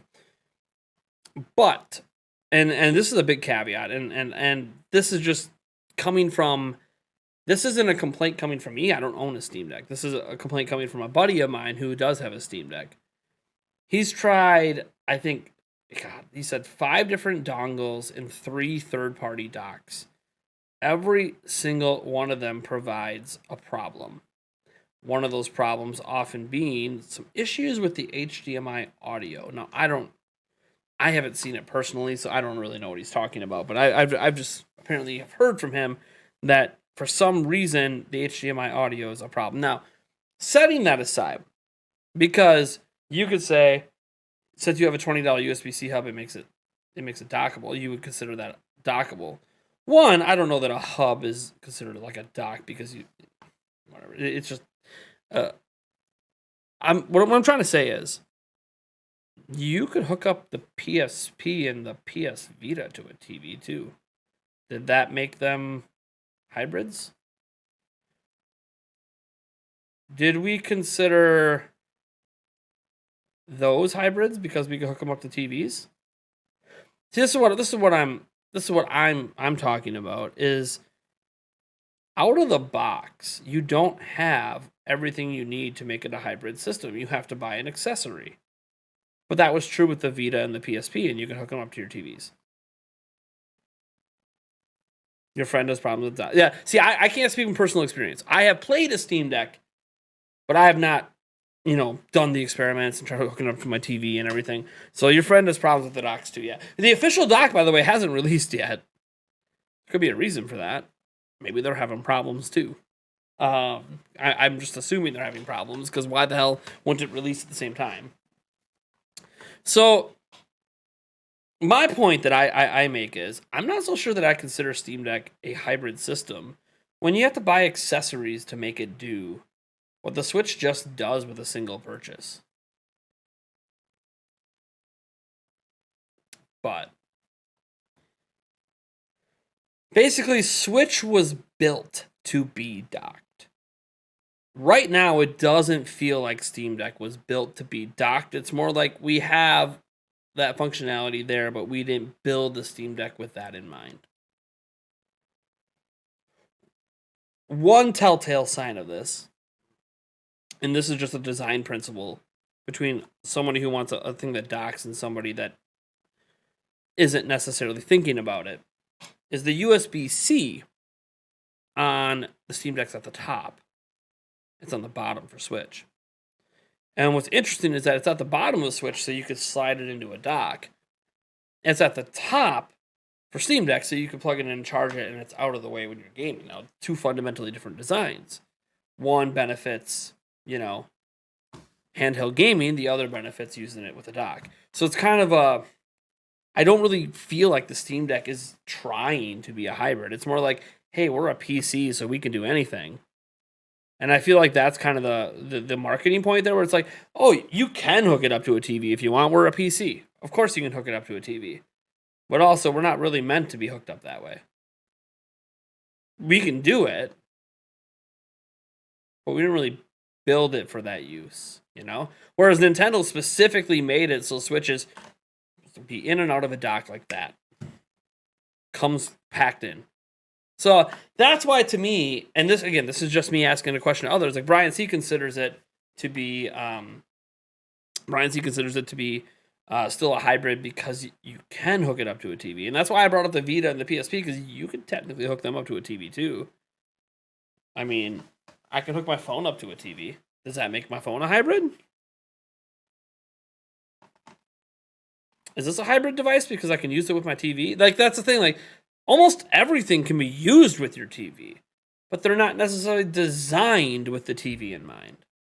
And I don't feel like the Steam Deck is really designed with dockability in mind. Could be wrong, but that's just the way I feel. And I'm not saying this as like a Nintendo shill. I want a Steam Deck. I just don't think it's really designed in that way. I can't see myself ever wanting to hook a Steam Deck up to a TV. Now, I do have a really expensive gaming setup, so in those situations, I would just use my PC. But and that's why I wouldn't do it. You know, same thing with Switch. If I had a more powerful Switch hooked up to my TV, I would just play that and just use the Switch on the go. Duh. Same thing here with Steam Deck. But I always felt like Steam Deck is a companion to PC owners. I didn't really view it as a hybrid. I always felt like it was just a companion system to people who already PC game. You know, like transferring saves back and forth between your PC and your Steam Deck. And you play your Steam Deck on the go, and when you want to play, you know, normal PC gaming, you just use your PC. That's what I always felt like Steam Deck was even being marketed as. Even in the marketing, they didn't treat it like, oh, we're this big hybrid system. It's like, no, we're your PC, but on the go, and that's what we are. And it's like, it felt like a companion system to people who already PC game. But why would you even play off your Steam Deck on your monitor? Well, you wouldn't if you have a gaming PC. So it's like kind of one of those, like, it's something it can do, but it's not like a selling point. I don't think anyone's like, Brian, did you buy the Steam Deck because it hooks up to your TV? Like, was that a selling point to you?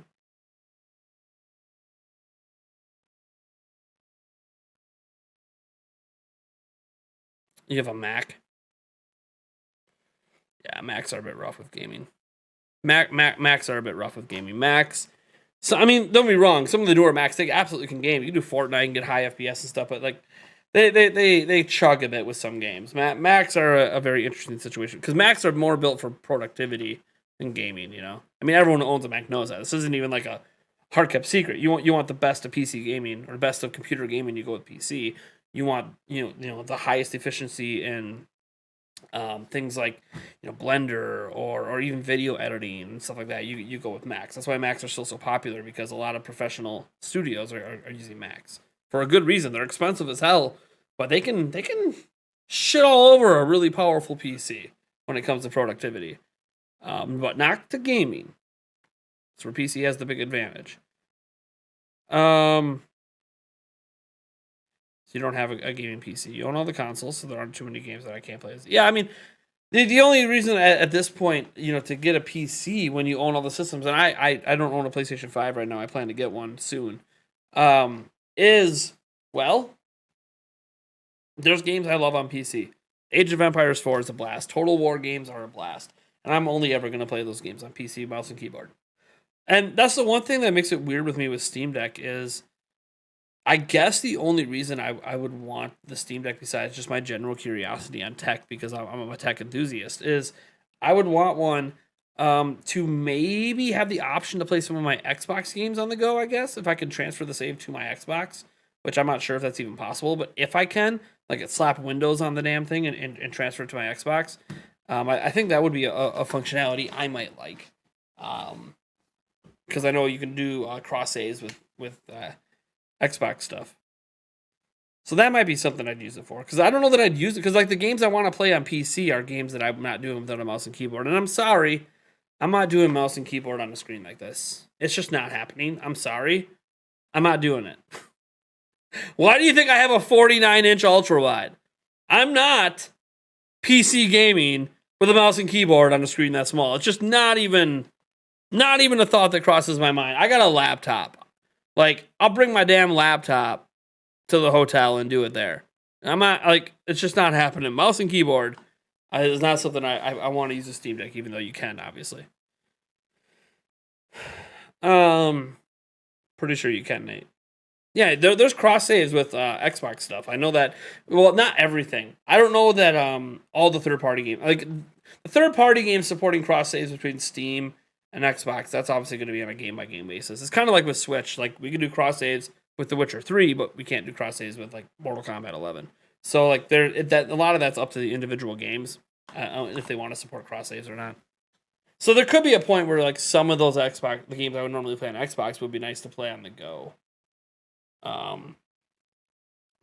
But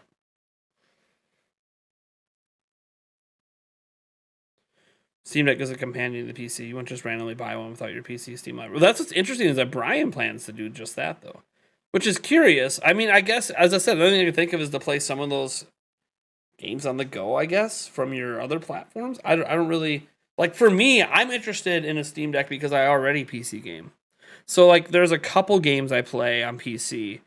Or at least from my Steam library that I would like Witcher 3 as an example. I only play that on PC and I do play it with a controller. So that would be kind of cool to play on the go in a better form than I get with Switch. Like that would be kind of nice. So I don't know.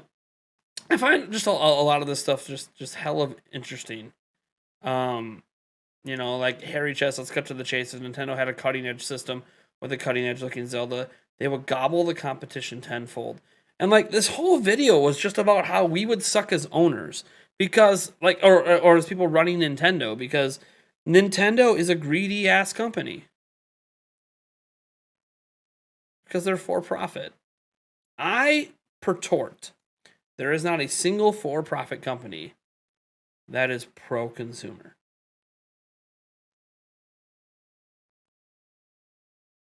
Can anybody name me a single for-profit company that's pro-consumer down in the chat? Can anybody name me just one?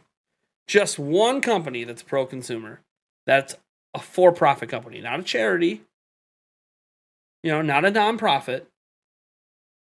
A for-profit company that is pro-consumer.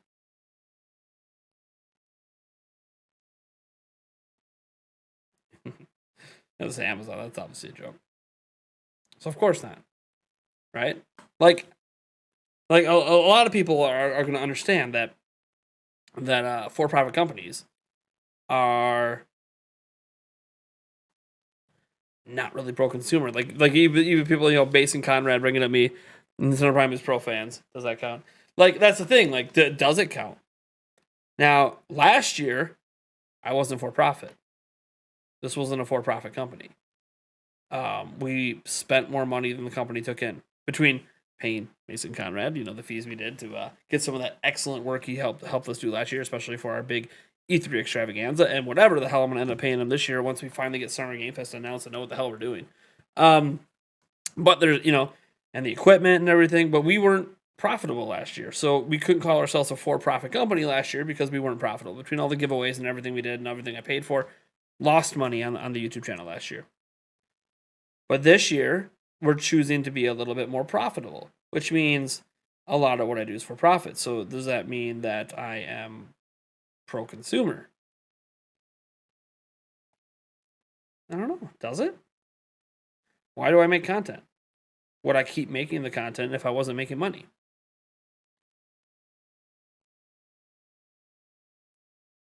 Pretty good question, right?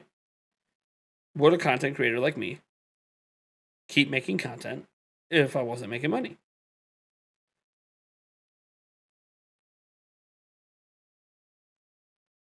Interesting question, isn't it? Because technically, as of this year, it's a for-profit business. I am making a little bit of money now. Not like crazy amounts, because I still, the giveaways and the event coming up, and I got to pay Mason and, some equipment purchases and stuff. But we're going to be profitable this year. It's looking pretty solid that we're going to be profitable this year. We would take it on sponsorships as an example to help with that. So, am I pro-consumer? It's a good question. Because if the money wasn't coming in, I don't know if I would keep making the videos. So then am I making the videos because I make money? It's a fair question. I'm actually asking like your guys' opinion on this. Do you think I'm making the videos for the money? Doing these live streams for the money? Drinking for the money? Pretty fair question, I think. You should question this with everyone, by the way. Anyone that's making money doing something.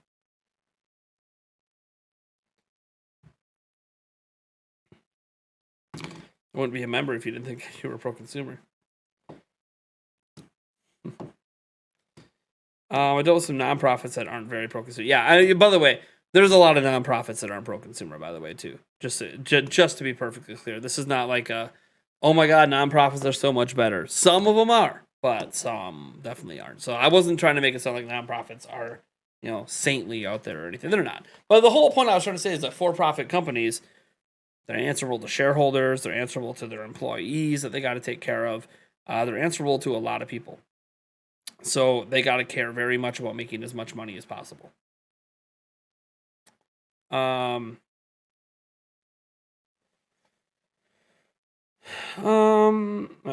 I think that this does a lot more behind the scenes. Indie devs no longer have to invest into Switch ports to make their games portable.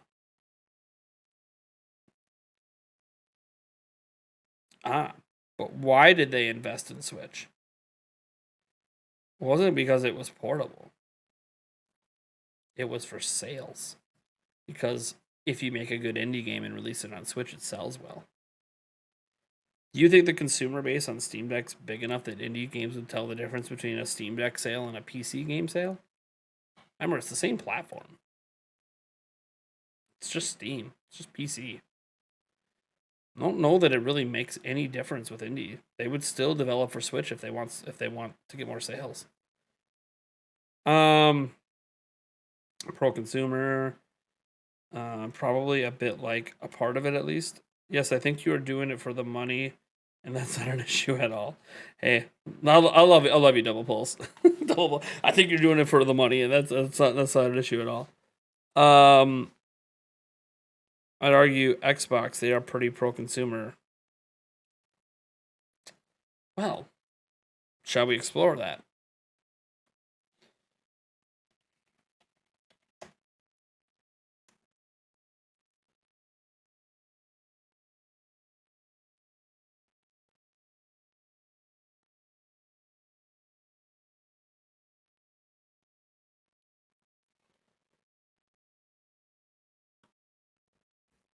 Microsoft used to require always online DRM. They also wouldn't let you resell your games. And they make Connect a requirement with Xbox One. None of that's really pro-consumer. I want to see some more updated stuff on this, though, obviously. Microsoft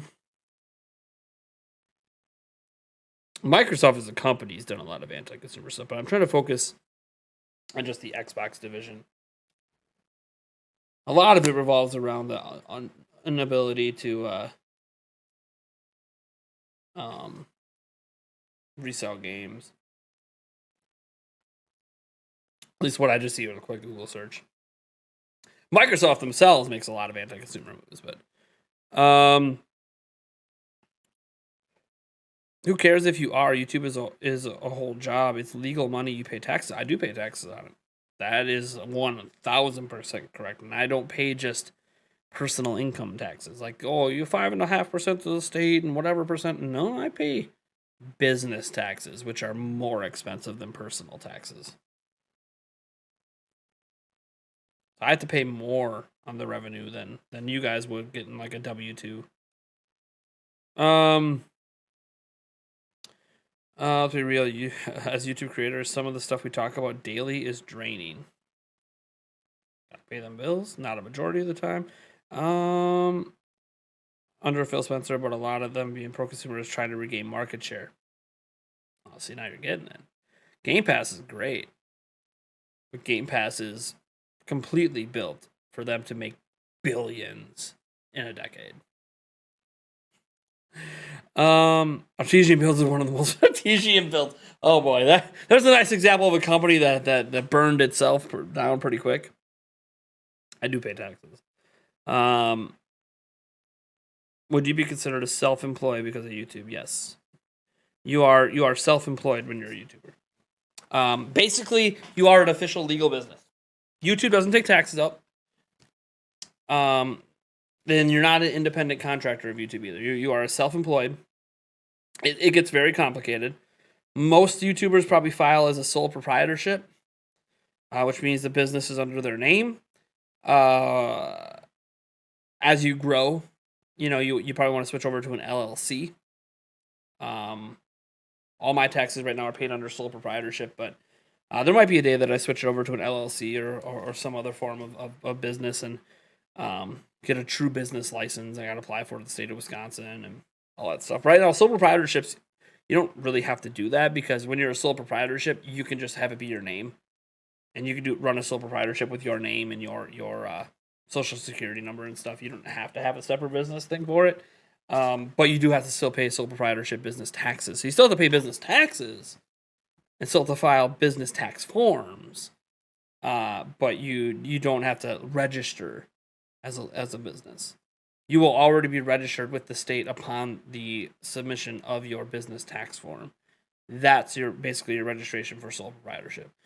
But that changes what's your LLC and any other LLCs, by the way, are usually the way to go when you're still by yourself because it protects your personal assets. Right now, my personal assets are not protected. If I get sued into oblivion, someone sues me and wins a lawsuit against my business, against my channel for like $1 million, like a defamation lawsuit or something.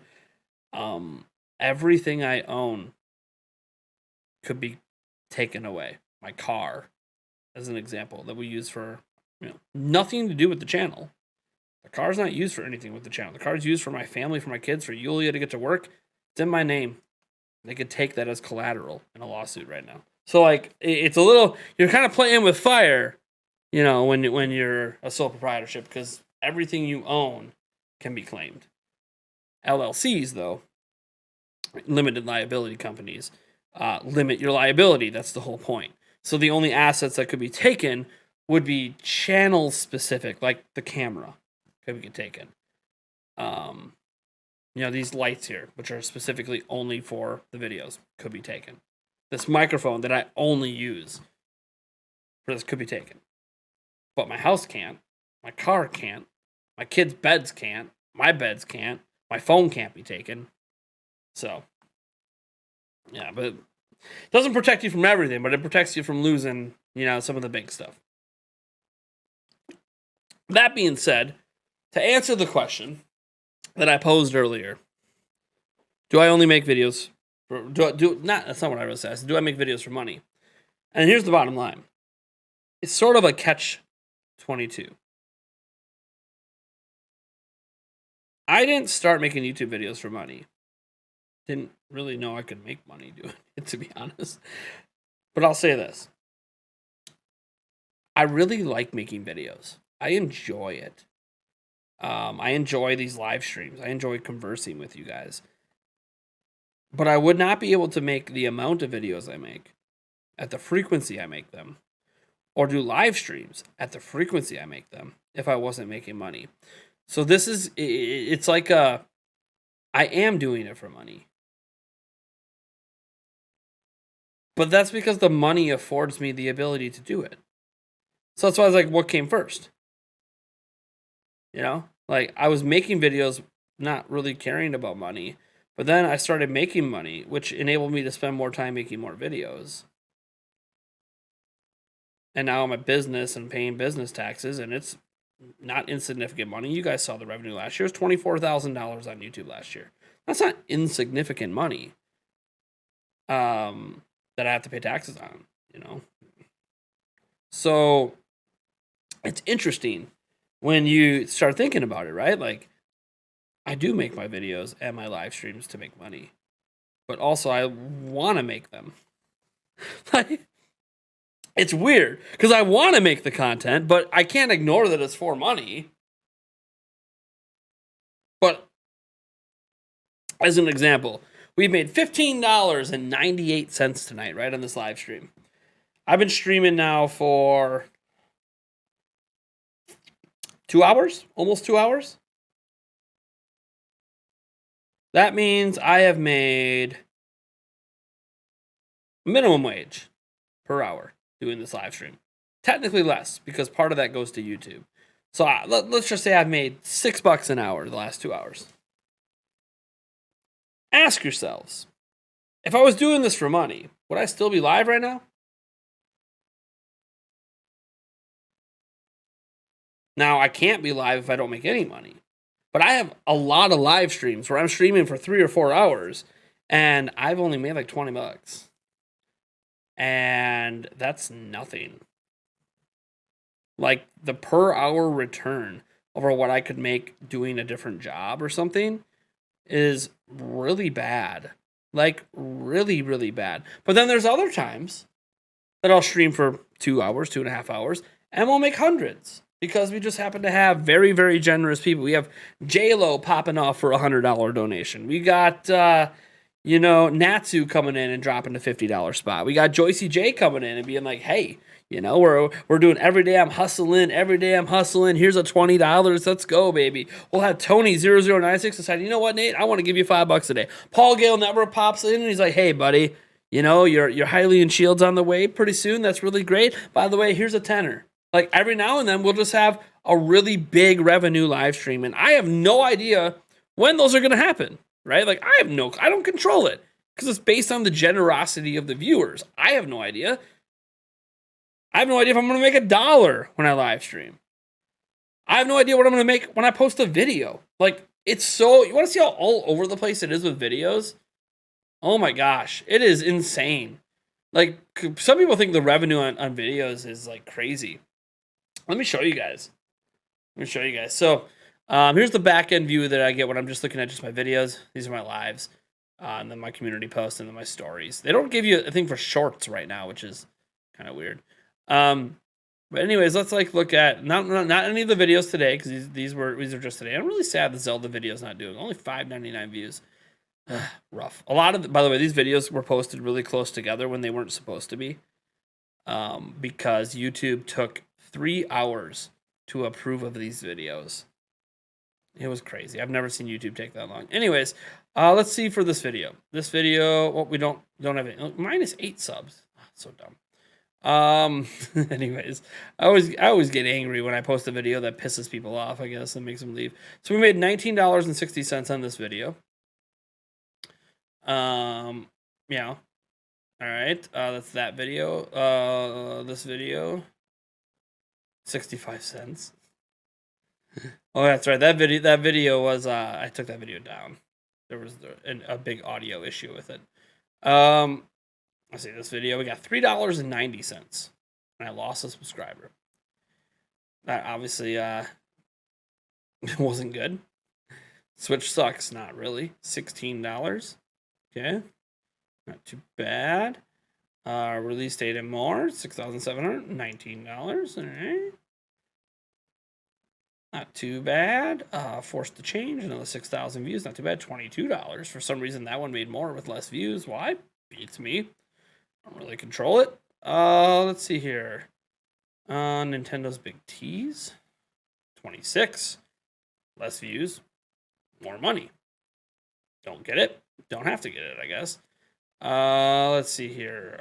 This Bandai Namco thing has the most views. $26. Okay. Same as the last one. Looking good. Not looking too bad. I mean, for the amount of hours I spent making it, not great, but Did I make any money on the short? Hey! I made 84 cents on my short. Woo! 84 cents! How awesome. Nintendo's Big Move, $13. Like, these aren't crazy amounts of money. Like, I'm not sitting here, oh my gosh, this is amazing, $12. Woohoo!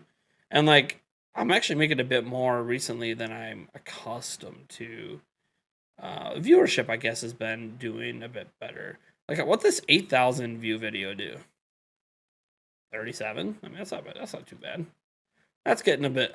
That one might actually be above minimum wage. I made on that one. Might be above minimum wage on that one. So how about the 7,000 view one? 23. You got a big fluctuation. That's like less than some ones with less views. But then, like, you go down and you'll be like, oh, yeah, but what about this one? YouTube, big issue, $10. Woohoo. Scrolling down again. Let's go. Hey, Pokemon Scarlet Violet stuff. $9. Like, it's so all over the place that I don't know. Like, you can't. I'm not at a point where you sit there and like you're gonna share out a video because I'm gonna make hundreds of dollars. Like, not really. You know, all my videos today. You know, the three I did. I'm not sure how well they were released. They were released so close to each other that I might make $20 between them because they're gonna cannibalize views because YouTube doesn't like when you release them that rapid fire. But 84 cents, right? Why don't you do more shorts? I'm like, dude, it takes me like an hour to put together a short, and it's like 84 cents. Anyways, this isn't me complaining, by the way. I'm totally cool with the revenue. It's just kind of showing that, like, yeah, of course I make videos for money. If I didn't make the money, I couldn't keep making as many videos as I do. But also, it's not like we're talking about life-changing money here, you know? I would love to do YouTube straight up for a living. I do 3/4 time right now. I would love to do it for a living. I had my time at my other job cut back to half time. So I took that extra time and decided I'll make more YouTube content. And I don't know if it's bearing fruit yet. What's the day there was a day I released 3 videos earlier this week.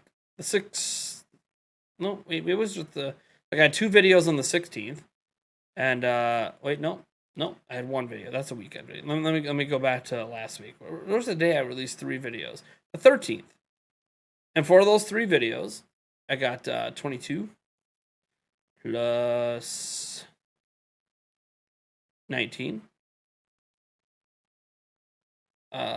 plus 16. So, you know, if you want to say that averages out close to $60, that's cool. More like 57, 58. But that's $30 more than I would have made that day if I didn't make those extra videos that only exist because I put more time into it. Is that extra $30 a day worth it compared to part-time somewhere else? Absolutely not. But it is more revenue. And if you look at, hey, if I can make an extra $30 a day on average, which I can't control that because it's based on stories, but you know, an extra $30 a day for at least 5 days a week. I'm trying to get out the calculator here. The old calc. So you go an extra $30 a day times, let's say, average 20 days a month. That's an extra $600 a month. Not crazy. So, I don't know. What do you do for a real job? It's IT. That's all I can really tell you. IT.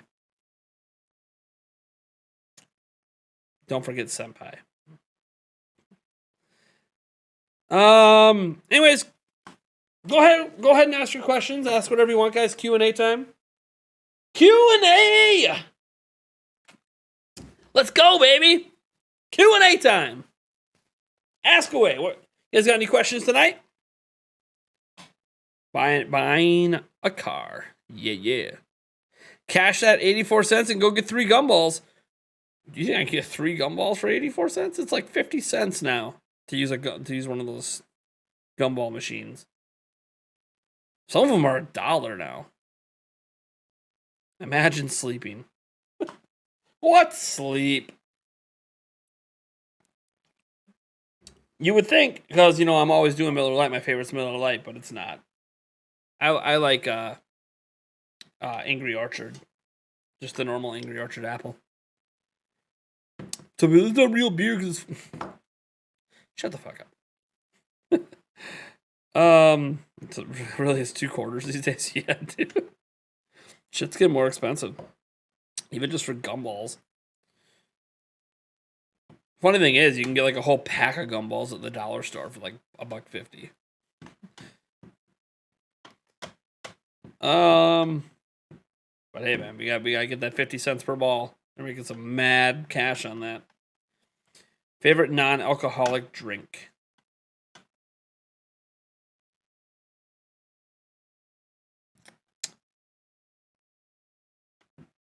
Probably just like a cherry Coke Zero.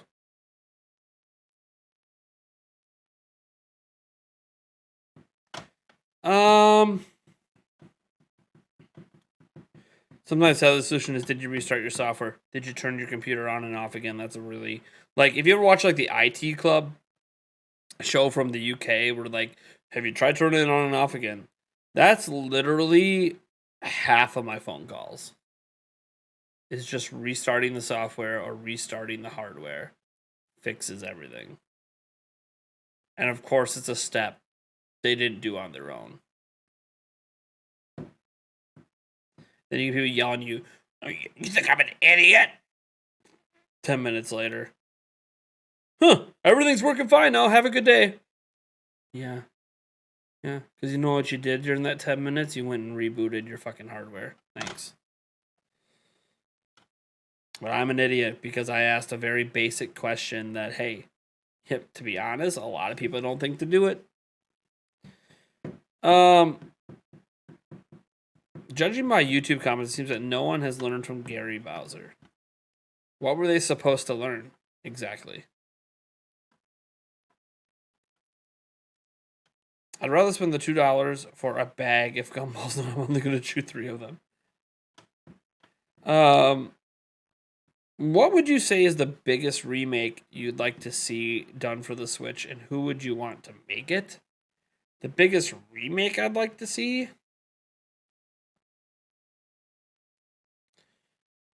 I don't know, man.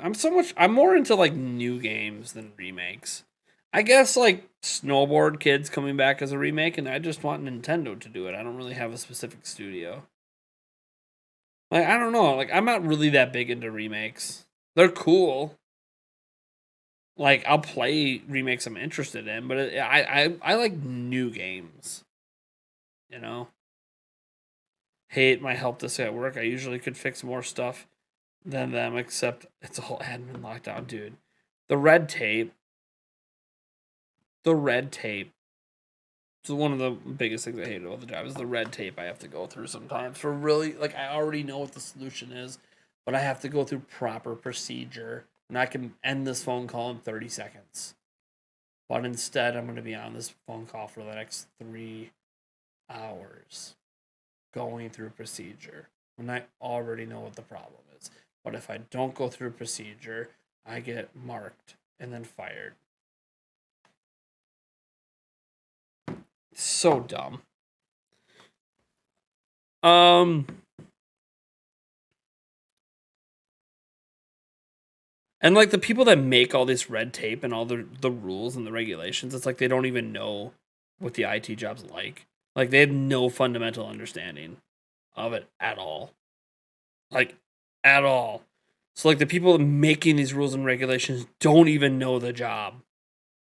And that's what sucks the most, you know. At least in my, I don't know, I can't speak for every place out there, but at least the place I'm at, the rules and regulations are just made by people who don't know the position. Your take on debating Switch's relevancy was awesome, by the way. Couldn't agree any more of the points. Well, thanks. I don't even remember what I said, to be honest. Isn't that crazy? Like, I don't even remember what I said. It was just off the top of the dome.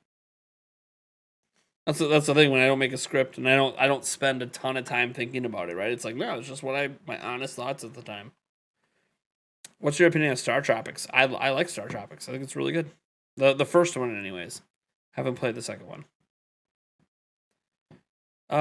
Would love for Star Fox Assault to get a remake. Star Fox Assault. That name's come up a bit recently because of Bandai Namco.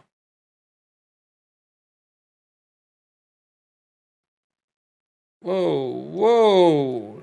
I did not tell you to open. All right. Do you prefer dark or light beers? Usually light. It's just less calories. Dark is okay. It's not like I hate dark beers. I don't know. When I'm out drinking, I don't want. I like things I can gulp. I'm not a sipper. Like if you give me wine, I'm just gonna chug the glass. I ain't sipping that shit. Oh yeah, this is a nice little Moscato. And then they give you like a little sampling like this, and I'm like, whoop. All right, can I have some more now? Sir, that was supposed to last you for the next half hour. Ma'am, you gave me less than a shot's worth of wine. Shut the fuck up and give me some wine. Give me a real drink then. Okay, you just got a little rum back there. I'll just take a Captain Coke. Just give me something that I can actually drink.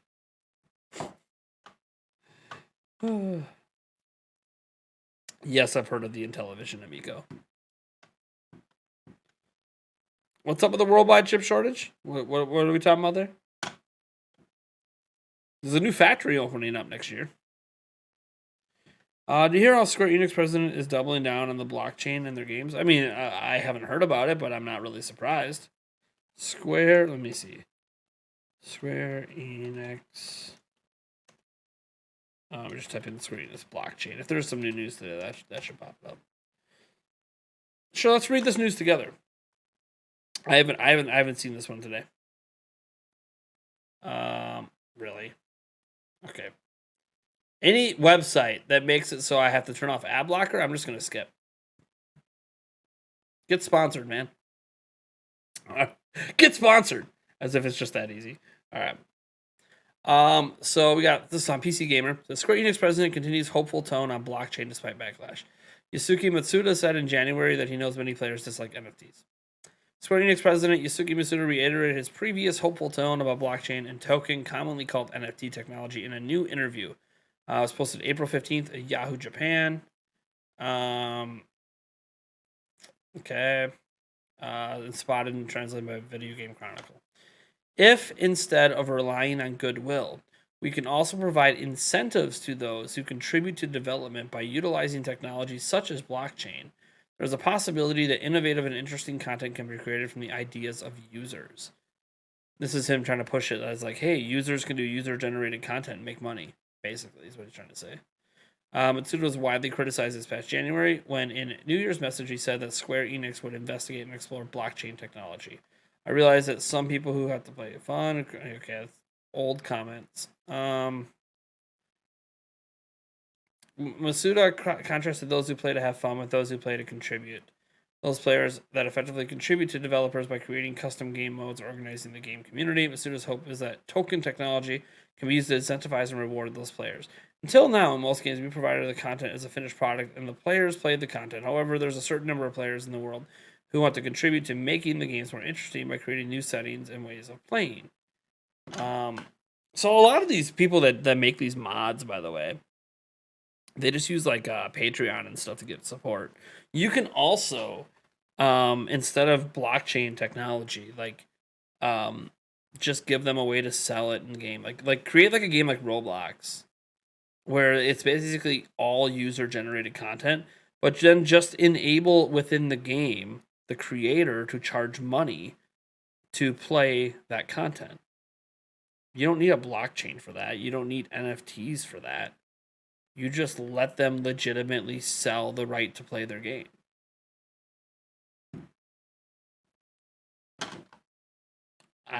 It seems simple to me. That's what you really care about. I don't know. I don't know why we have to get the blockchain and NFTs involved to reward people who make user-generated content. I feel like there's better ways. You could just straight up have people pay them. James Salvateria says they should make a Switch dock that upscales and make the Switch more capable of handling Stinger software. That way you can make your regular Switch into a Switch Pro. Yeah, that's not going to happen. Upscaling isn't the only thing you need to make a Switch Pro. You need a new CPU and a new GPU, which means you need a new Switch. Upscaling isn't the problem.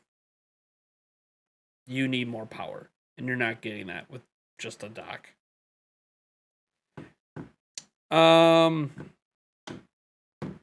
What's your opinion on funeral potatoes if you've had them? What the fuck are funeral potatoes?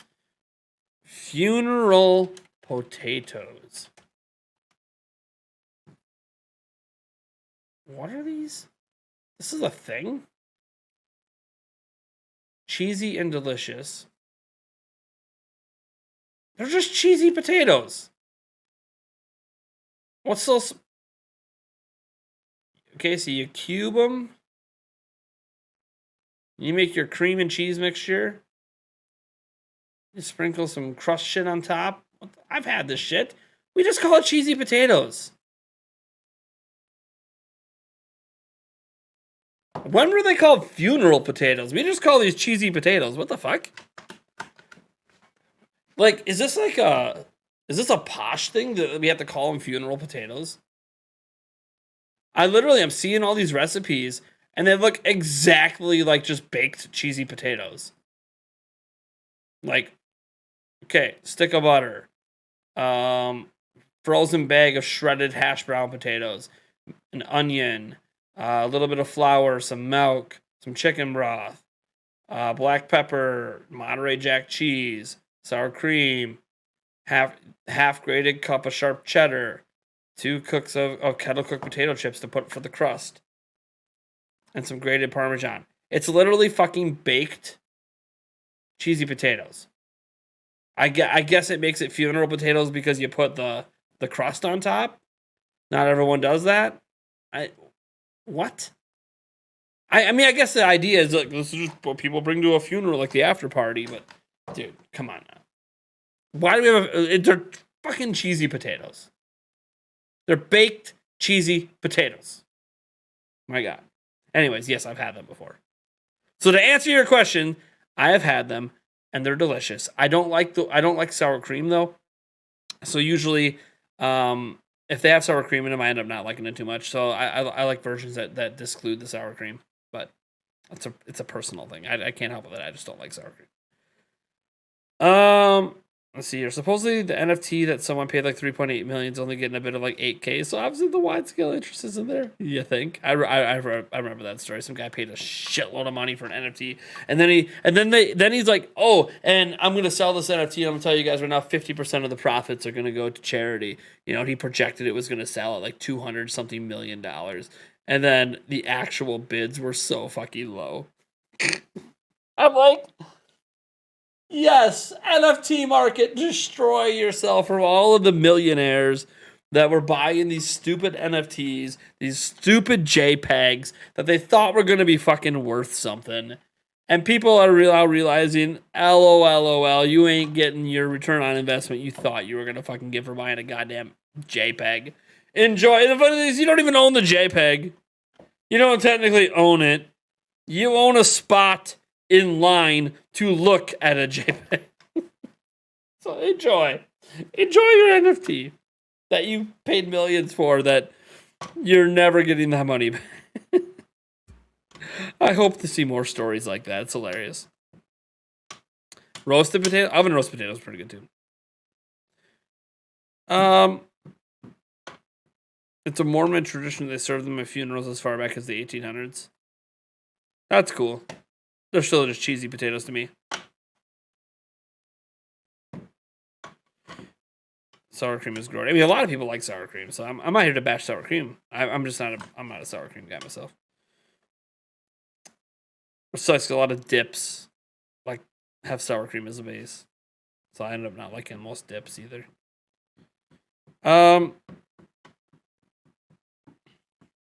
Fries are good. Calorie filled, but good. What's up, pre-played 123? So I don't get why Minish Cap is the second Zelda game in the timeline.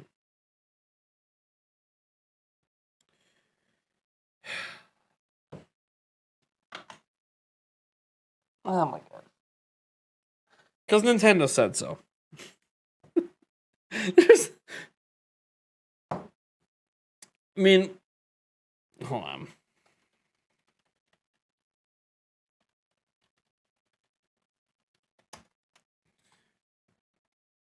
All right.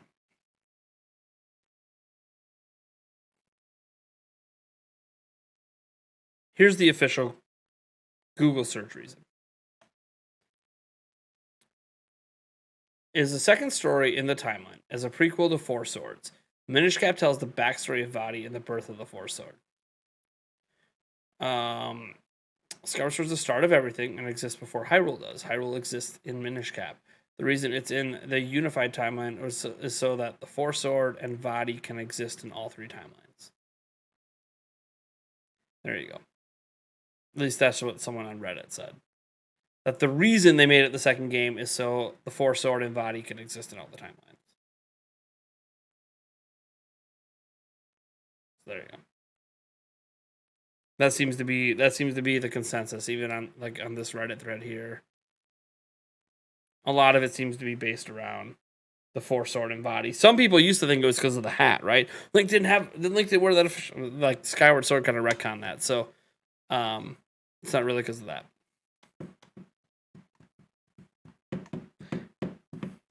Apparently it has to do with the four-sword and body existing in all three timelines. I knew it was.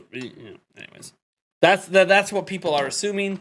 I don't know. Maybe it says it in Hyrule Historia. It's been a long time since I read Hyrule Historia, so I thought it was because it's just what the fuck Nintendo said. Because that's where Nintendo put it. That's the real answer is Nintendo just makes it up as they go, and that's what they decided. Just like they completely made up a third split in the timeline, just because they just made things cleaner for them. Who cares? Nintendo's just gonna do whatever the fuck they want. I don't even think they care that much about the timeline. I thought it was because reasons. Reasons. Check the score of those NBA games tonight, right? We got playoffs, baby. Bucks took care of business. Tight game between the Nuggets and Warriors. That's good. I like tight games. Hey, the Brewers won today. Hey, Yelich hit a grand slam. Sweet.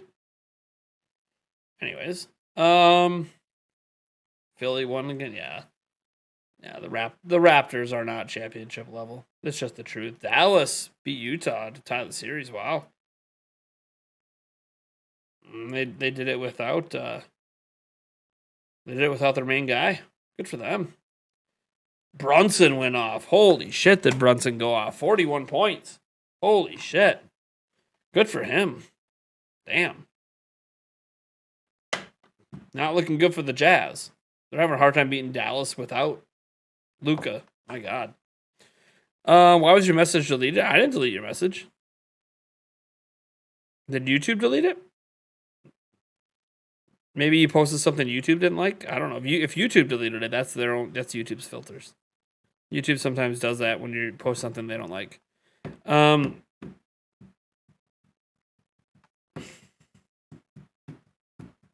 I got this live randomly and you're recommended. Now you're subbing. Well, thanks, man. Yeah, I never really know how lives get spread around or recommended, you know? I just kind of hope that people maybe discover me and want to subscribe. And we've been very fortunate. I'm knocking on wood at the moment. We have not had spam bots show up yet, but now that I mentioned it, I said it out loud. Now we're going to have a bunch of spam bots.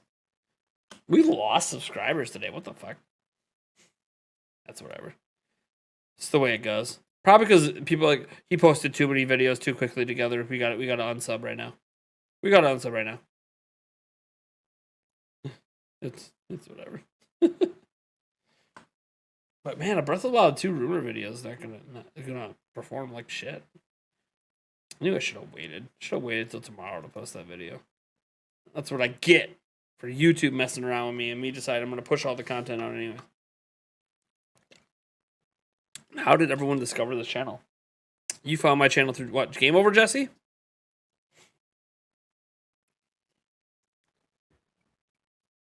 Yeah, I don't know how people discovered my channel.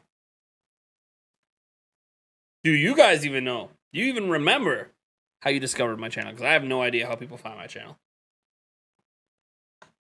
Like, at all. Like I've said many times, I have no idea how people find me. I have no idea why people watch me, and that's probably why I don't grow.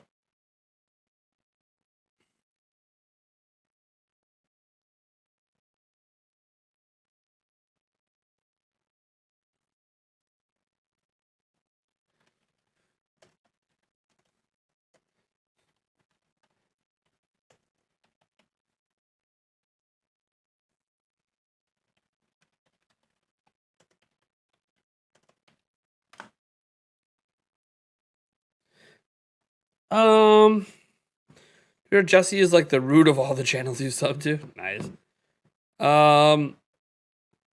Let's see here. I love Zelda content, so the algorithm led me to you. Well, that's cool, Andy. Yeah, he used to do a lot more Zelda content. Boot the Newt says, I found you because of RGT85 talking about you dancing. Hey, yeah, he's made a couple references to me once in a while. He's a good dude. I still have Player Essence, and in that I discovered you, and I like the vibe here. Cool, man. I found it years ago because I used to follow Zelda Informer. Then they made this channel. Technically not what happened. This was the Zelda Informer YouTube channel. But it was a suggestion from another channel. Probably recommended from watching Nintendo content, not sure. It's always interesting because I'm like, how did I discover the people that I sub to and I watch? Like, how did I discover some of these Nintendo YouTubers when I don't look up Nintendo content? And like, as an example, Thoughty2. Okay, I don't know if you guys know who Thoughty2 is. He makes some fun videos. I discovered him. YouTube just randomly recommended me one of his videos. It had nothing to do with gaming. It was like I can't remember what video it was. Just randomly recommended me his channel, and it was on a topic. I'm like, this is kind of interesting because I'm really into like history stuff. Or at least I used to be really into history and science and everything. And he does like these deep dives into really interesting people and stories from history. And I was watching the video and I just really liked his voice and I liked his presentation style. And I like that everything he presents is actually backed up. It's not just somebody presenting a story to you and you can't verify the information. You can verify the information. So it just made it really interesting. And now I've probably watched, I've probably gone back and now and watched like 30 of his videos at this point. And I'm subscribed to it. And it's like weird because like it was like YouTube just randomly decided to toss it at my homepage. And I had not watched any other content like it on YouTube before. So like there was no reason for YouTube to think I would like his content. And now I love it. So it's kind of crazy how people discover other channels. Like I have no idea how I discovered Player Essence at all. I couldn't tell you how I discovered him. Don't know if it was someone telling me to go check out his channel, maybe. No idea how I discovered him at all. I had no idea how he discovered me. No clue. Matt says, I found it the first year of the pandemic through the algorithm. Since you were on a Nintendo kick. Found the other channel. You found the other channels for me? Nice. Thoughts on the NSO, Game Boy, GBA leak is probably real. Whether or not it releases, I don't know, but it's probably real. I used to watch your videos every now and then, but I finally subscribed around the time of the NX, the Switch. Nice. Let's see here.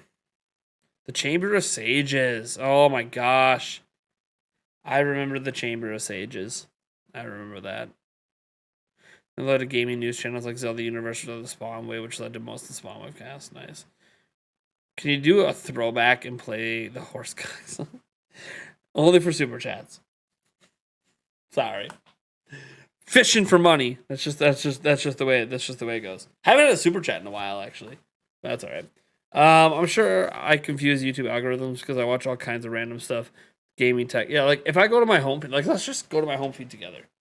Let's do it together. Let's go to my YouTube home feed. See what it's throwing at me. So I'm gonna get some sports stuff thrown at me. See, there's Thoughty2, but see, I'm subscribed to him, so I expect that. But see, it's from 11 months ago. It's the worst job in history. I'll probably end up watching that video later because I like his content. So I'm gonna get sports videos thrown at me, but like some of the stuff like set up. Like I'm subscribed to TechSource, so this is letting me know he put up a new video. I'm subscribed to NBA and ESPN. No idea who Danny Lewis is. Sleep instantly in farm tent with heavy rain and fierce thunder on roof in rainforest at night. Oh, this is like a sleep thing.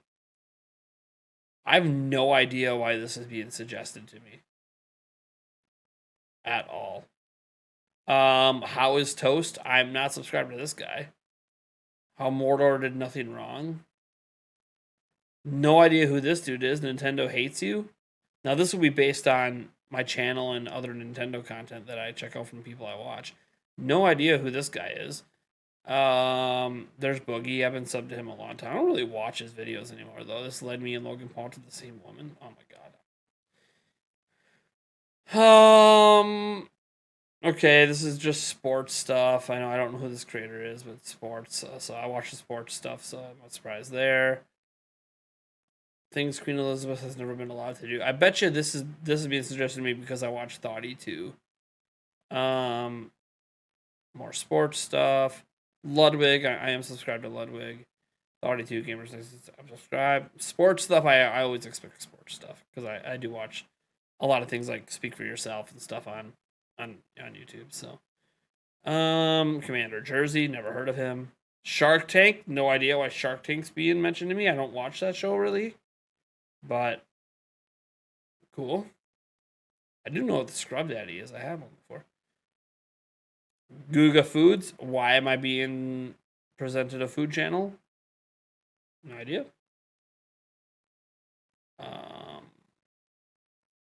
Yeah, it's kind of interesting looking at the stuff they suggest to me, right? Like, why am I getting the scammer payback thing? Time to scare scammers? No idea. EA sucks. Okay, no idea who this guy is. He got a lot of views though. The Action Lab, I'm subscribed to the Action Lab. I bought a PS. Yeah, see, like, most of it's just gaming and sports as you're seeing, but then every now and then you'll see some stuff like Lego Star Wars. I did a live stream of that. I'm subscribed to LMG Clips. Like, why am I getting some of this food stuff? I never watch food videos on YouTube. Tony starts just to privatize world peace. I don't know why some of these get suggested to me. Like, I'm subscribed to Pat McAfee show. But yeah, it's kind of weird how this stuff can work. Do I have anything to watch later? I don't think I do. 6 unavailable videos are hidden. Smiley face. What the fuck is this shit? Why is this in my watch? Okay, I get the Visa Mac thing. What the fuck? I must just accidentally tap things on my phone. I have no idea what any of that shit is. Anyways, YouTube's a fun place. But yeah, I have no idea why YouTube suggests the video. Like the sports and gaming ones. Any sports and gaming are now anything related to Thoughty 2. I don't get shopped. Like when I'm seeing some of this food stuff pop up, I don't even really watch Gordon Ramsay on YouTube. So like I don't really know where some of these suggestions come from as I'm still scrolling. I mean, besides ones I'm already subscribed to, I really don't I don't really understand how YouTube does it, but watching live finally. What's up, Kylan Grant? How you doing, bud? I was fed a channel by the algorithm last year about car speed running named Virtual, and it was out of left field. Now one of my favorite creators. Yeah, dude, isn't that crazy? Like Thoughty 2's become one of my favorite creators. And the thing is, I always knew I had an interest in history and all that. Like, it's not like I didn't know that. I just never thought to look up videos like his, you know? And now I love his channel, man. You know, I shouted him out on Twitter even the other day because, like, every one of his videos just impresses me more and more. He's so wildly consistent over the years. Does someone else use my account? No. Nope. My account's not even on my Switch. So even if my kids are messing around on Switch. Nope. My account is completely locked down with like 4 different forms of authentication. So like nobody else uses this account. Now I have a separate account for the children, but that's not this account. No, my kids don't touch my PC. My office is locked behind a number locked lock. Like I have to type in a PIN code to get into my office. So no, they definitely don't touch my computer. And I got a security camera inside and outside the door. I'm always checking. Ain't no kids coming in here breaking my shit.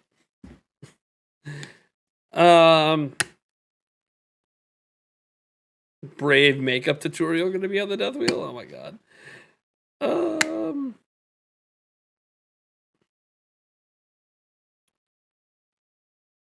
EA sucks, it's in the game. EA sucks. It's in the game. EA Sports Voice. Man. You guys got any more questions?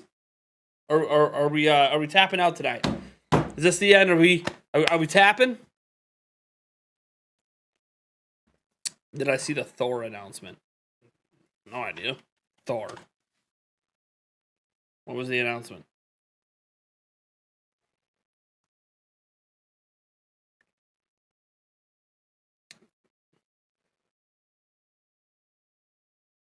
Natalie Portman's gonna be the new Thor.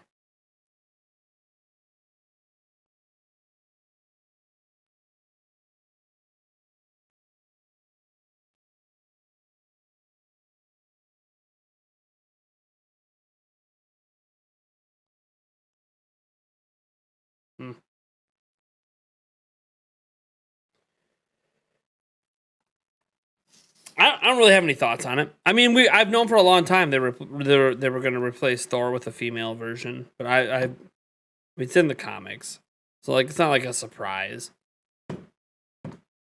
But I don't know. I'm not really like it's not really a shocking announcement to me. I mean, kind of. I have to see how the story plays out, but it sort of makes sense since she's an important love interest of his. Do I ever plan to be political on YouTube?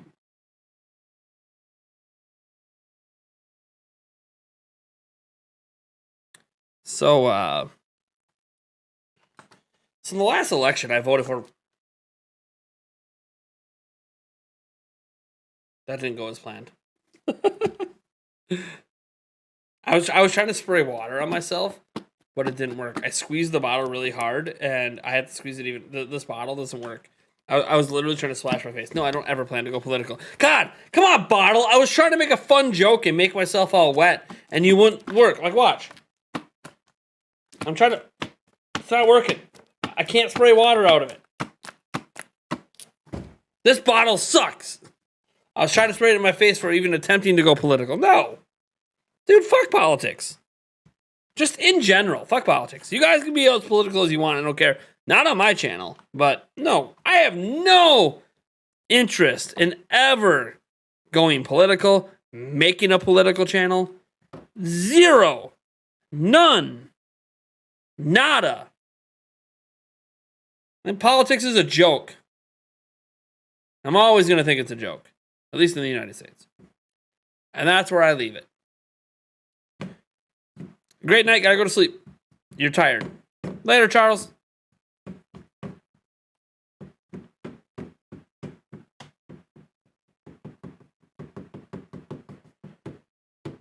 What do you call Thor now, though? I don't know. Maybe he dies.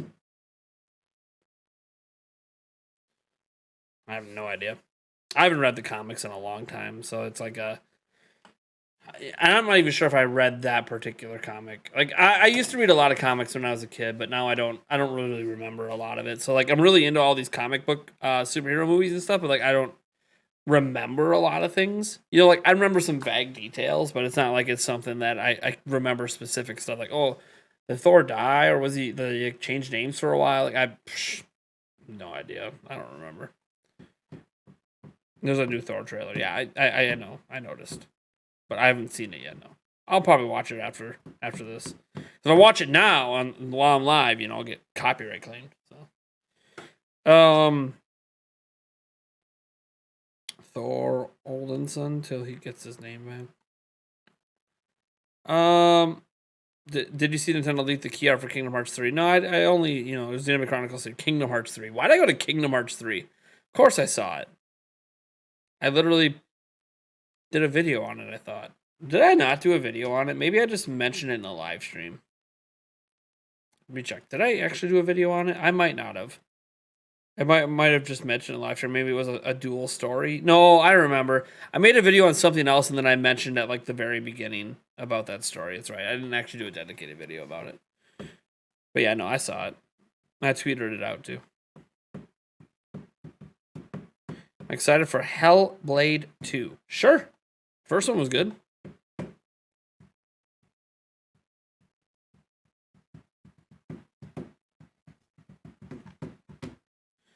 Do do do do do do wop do wop do wop do wop bow.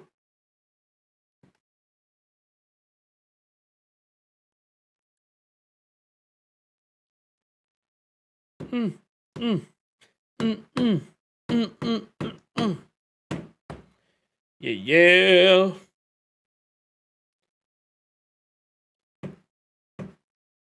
Looking forward to Thor 4. Yeah, me too. When's it come out? Next week? No, not. The 6th, right? I'm trying to remember. I don't remember when movies are coming out. I still haven't seen Sonic 2. There's a lot of movies starting to come out now I really want to see. Let me just look at my local movie theater. I gotta go to the right website. There it is. I misspelled it. He's got the Doctor Strange movie, right? Is that the one coming out right now? I'm trying to remember. So I've seen The Lost City. I actually really enjoyed that movie. Don't care about Morbius. Sonic the Hedgehog 2, I need to see still. I actually kind of wanted to see Father Stew, but Secrets of Dumbledore I want to see as well. I haven't seen that yet. Just came out, of course. Then we have the what's going on Friday? Let's see. I know I want to see the new Doctor Strange movie, of course.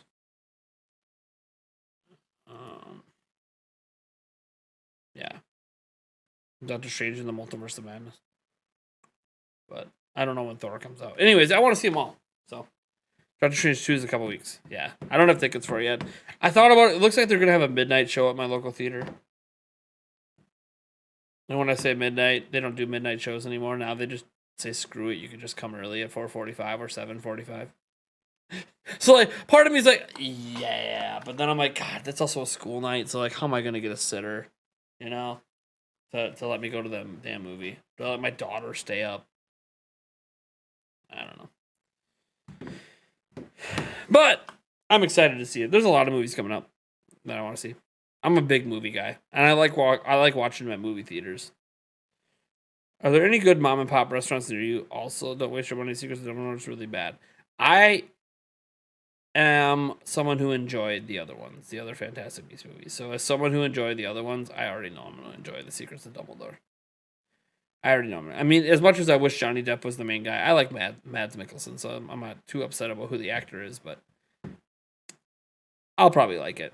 I'm not like a lot of people. I don't get hypercritical of movies like a lot of people get. The popcorn bucket at AMC for Doctor Strange 2. That's cool. Nice. Mario in 8 months. Mario. Are there any good mom and pop restaurants? Of course there are. There's always some. Well, that's Jurassic World. I want to see it. I think that's some.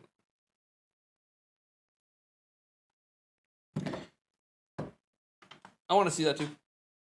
Oh my gosh. I feel like we must be getting to the end.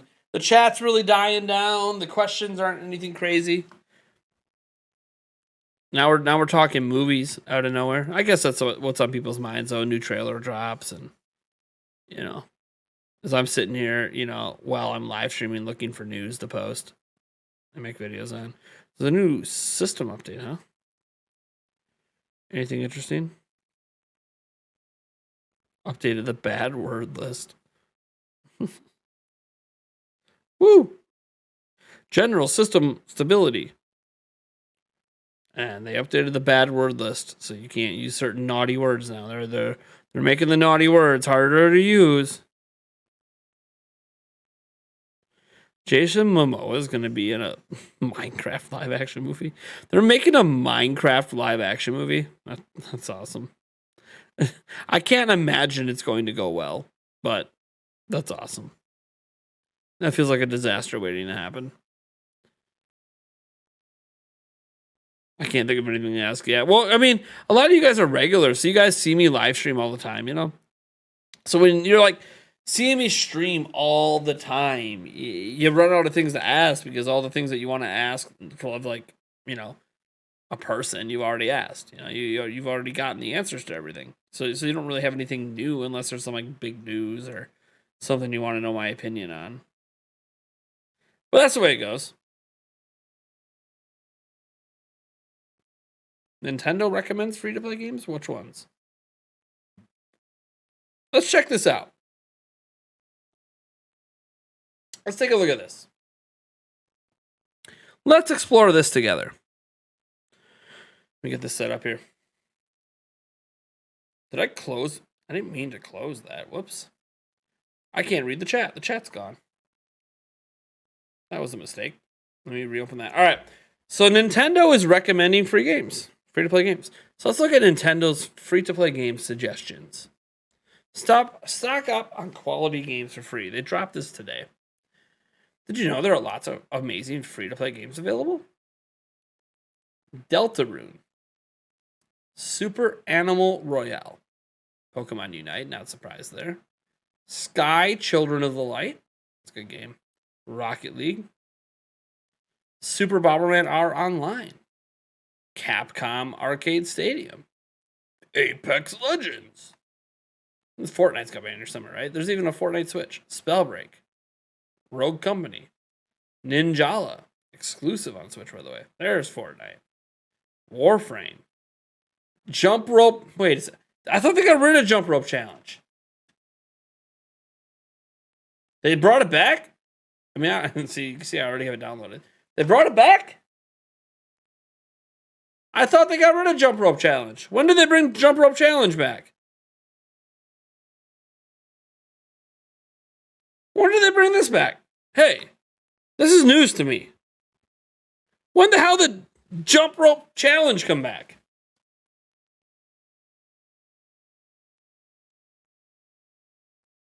No, they did. They legitimately took it down. They legitimately took it down. No, they did. It was taken down. I deleted the app at one point, and I couldn't get it back. Weird. I just re-downloaded them, like all my games on Switch OLED, so I must have automatically downloaded it. Super Kirby Clash, Pokemon Cafe Remix, Elder Scroll Blades. The game's okay. Dauntless, DC Universe Online, Smite, Pokemon Quest, Lightseekers, Realm Royale, Brawlhalla. I mean, none of these are bad. Arena of Valor, Paladins is good. Asphalt 9, World of Tank, Blitz, Vigor. Is that like all of them? I don't have my Switch on me right now. It's upstairs. Is that all of the free-to-play games? Did they just list every single free-to-play game they have? Or is there a lot more?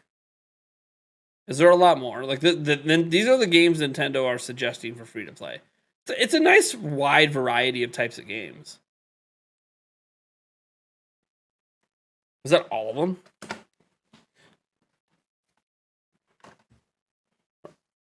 There's more. Okay, so Nintendo did curate this list a little bit. They did curate this list a little bit. Obviously, all their free to play games are going to be on here. That's not a surprise, but and any partner companies like Fortnite's going to be on there and stuff. But well, that is kind of neat. That is neat. Hey, welcome, Kylan Grant. Ayo, hop on that elevator.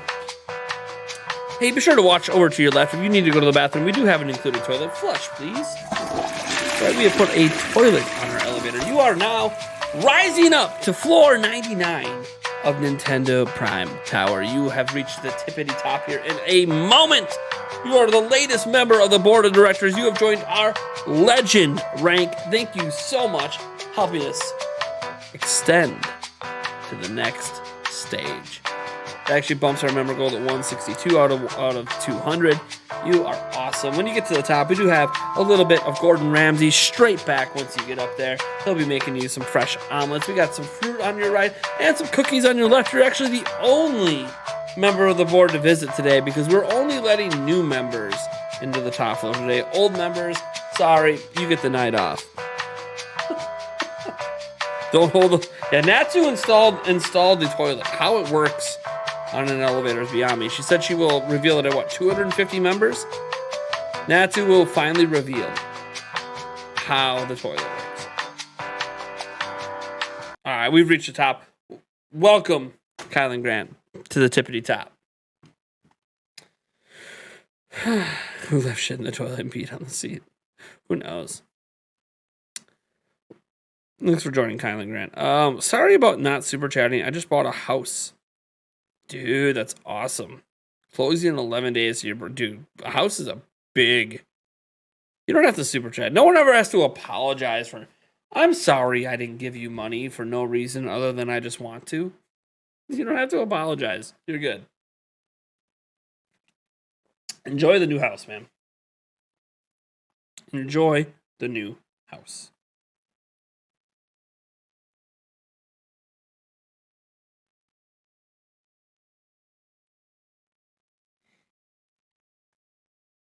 Going after these cookies before they go missing again. Dude, the cookies always are like the first thing to go. But see, no one's been up in the tower today, not even me. So I'm sorry if the cookies are a bit stale. They might be left over from last time. I'm 100% sure here, but dude, those are my mama's cookies. Cookies are the best. I don't know what it is about mamas. Mamas and grandmas make the best cookies.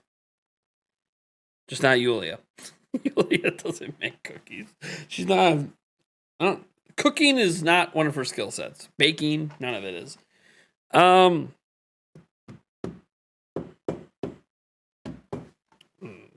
Check the old phone here for a second. Just checking my emails and messages quick and stuff. I didn't check my emails today. I've been really bad about checking the business emails lately. I have a question in mind now. I just don't know if it would end up making the stream too long. Dude, I could stream for like a whole nother hour. What's up, bud? I'm in no particular rush to get off stream. Like, all that's going to happen once I get off the stream, guys, is I'm going to go pick up a little bit of stuff upstairs. Like, I'm going to pick up some of my kids' stuff. I'm probably going to grab like a handful of carrots and just watch a show on Netflix or something in bed. Like, it's not like I'm doing anything that matters once I get off stream. You know, so like I have like an hour and 15 minutes that I can keep going. So no rush. Just know feel no reason to rush. It could make content for, well, hey, ask the question. Maybe I will turn it into a video. You can cook quite well, at least in my opinion, but baking is no-go.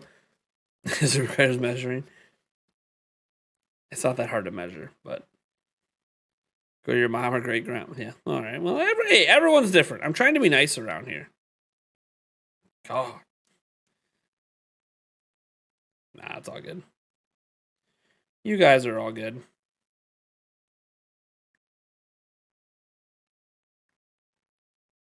I just don't like to measure. Can't follow recipes? My favorite's when they say, put a splash of vanilla in. What's a splash? I haven't figured that quite out yet. Hey, look at that. Who's that guy? Did he finally get off his private island and decide to say hi? Damn it, Nintendo Prime.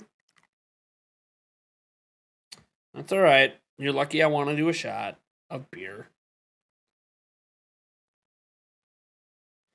Still trying to get to that $25 mark. I'll chug the rest of this beer if we get to that mark. Dang it, there's too much head. He's supposed to be banned permanently. I mean, here's the problem. He kind of owns the channel. So I keep trying to ban him, but he's like, Nate, I own this bitch. What are you doing? Fair. That's fair. Why is taking care of other humans so tasking? Dude, taking care of people in general is just hard. Kids, adults, it don't really matter. It's all hard. I cook for a living, but personally, I love just cooking at home in my own kitchen. That's the way a lot of people are that love cooking. Like they'll maybe be a chef or whatever and cook at a restaurant, but they would prefer, they still love it best when they're just at home doing it. You're joining a Mario Kart Double Dash tournament Saturday. Nice, man. Somebody's taking care of yourself can be taxing, especially if it's a mental thing. Still waiting for Doggy's question that he's apparently afraid to ask because he thinks it's going to keep me here too long. Come on, Doggy. Maybe it'll make it on my board. My board of ideas. That's what I wanted to do. I wanted you guys to help me come up with some discussion video ideas. I actually meant to do this last week with you guys, but then I just never did it. Let me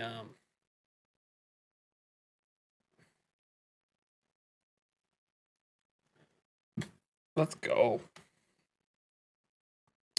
There we go. So see, I had this document started last week. Video ideas by the fans. So you guys got like any good, like, some people have been really enjoying my discussion videos lately, but I don't always have ideas. So I would love some discussion video ideas, because they always say the collective mind is better than the solo. So I want to use the collective mind of Nintendo Prime and come up with some good ideas, because I don't always have great ideas. You're a male. I know, Natsu, I know that you're a guy, and I keep saying like her and she, and then sometimes I'll say he. Dude, I'm so bad at that.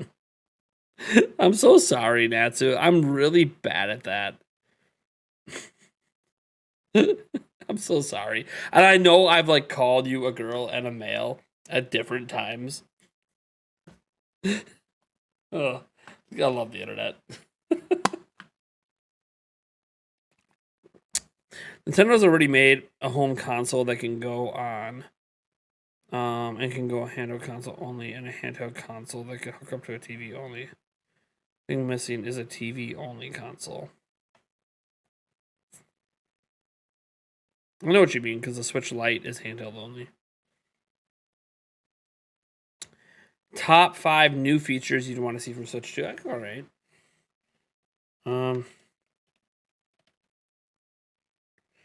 Try to come up with a title while I type this.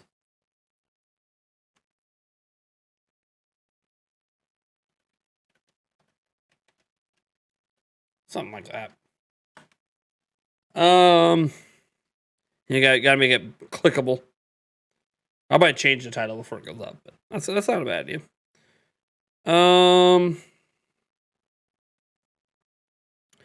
Here's one: is Mario Strikers the next Rocket League?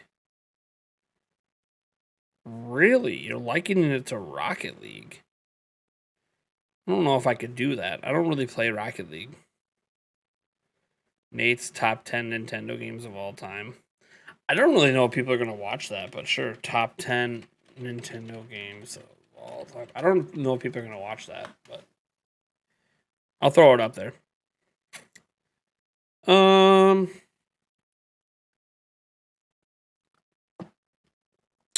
A video rating which version of Pokemon is the sexiest. Doggy. Finally getting the question now. Hold on, what's Doggy saying? Oh, I'm going to read these suggestions quick. What would Switch 2 look like if Nate made it?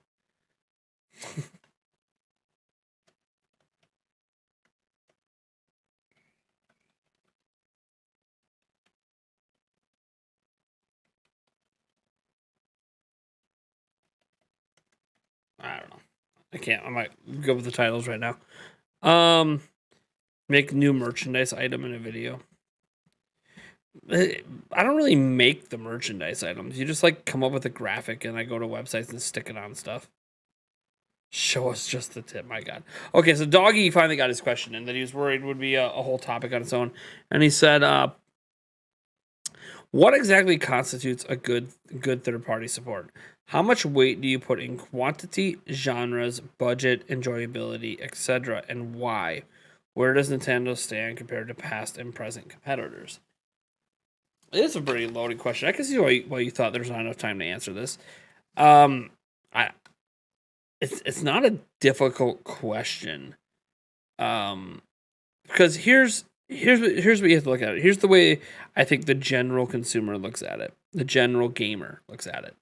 What exactly constitutes good third-party support? Getting a vast majority of the games available on multi-platforms. So if you can get a vast majority of the multi-platform games on your platform, that would constitute good third-party support. It's not really about the quantity, genres, budget, or enjoyability. It's just about getting a vast majority of the games. And as for why, because that's what third-party support is. It's the games. Getting a vast majority of them is the point of the third-party support. So getting, and it's not just like a mix between AAA and indie. It's like, no. getting a vast majority of the third-party multi-platform games would be good third-party support. So where does Nintendo stand compared to past and present competitors? Way the fuck behind. You don't buy a Switch for third-party games. I'm sorry. Some people are going to argue, I bought it to play The Witcher 3 Portable. I bought it to play... That's fine.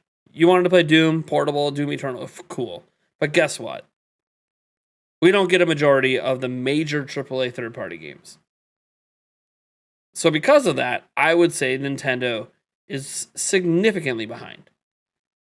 PlayStation and Xbox get basically all the third-party multi-platform games, whether they're indie or AAA. You get pretty much everything. Nintendo, you don't. Now, there's various reasons that you don't, but you don't with Nintendo. So I would say Nintendo is the worst platform for third-party games. Now, is it better than Wii U? Yes. Is it better than the Wii? In some ways, yes. In some ways, no. We actually had more third-party support. However, some of that third-party support weren't the same versions of games. They were like bastardized versions. So you could argue that Switch is better in that context. Switch definitely had better third-party support than the GameCube and the N64. So it has better third-party support than most of Nintendo's most recent home consoles. However, in comparison to PlayStation or Xbox, no, it's not even a debate. So what constitutes good third-party support? Getting a majority of the actual third-party multi-platform games. That's what constitutes good third-party support to me. And you can talk about now, third parties make exclusives. I get it, and that's all paid for. That's just people opening their wallets. See, it really wasn't that loaded. Not loaded of a response. So you say AAA games generally constitute good No. I said everything. Everything. AAA, indie, across the board. If it's a multi-platform game, your platform would have good third-party support if it has a majority of them. Doesn't have to just be AAA. Indie as well. Doesn't matter genre, doesn't matter type, doesn't matter whatever. If it's a multi-platform game and your platform gets a majority of them, you have good multi-platform support. And this is where we get into some interesting debates with PC, because PC gets more indie games than anybody else. But does it get all the AAA multi-platform games? No, it doesn't. But it does get a lot of them. So, I would say Switch is bar none the worst third-party platform. And I would say Nintendo platforms have been the worst third-party platforms ever since the Super Nintendo days. Nintendo hasn't been on par with their competition with it since the Super Nintendo. So, have Eric host an episode. He doesn't have time. He works full time and has his own stuff going on. He barely has time for the podcast. You could do a video on Sony and Nintendo partnership that fell through and what the potential implications could have been.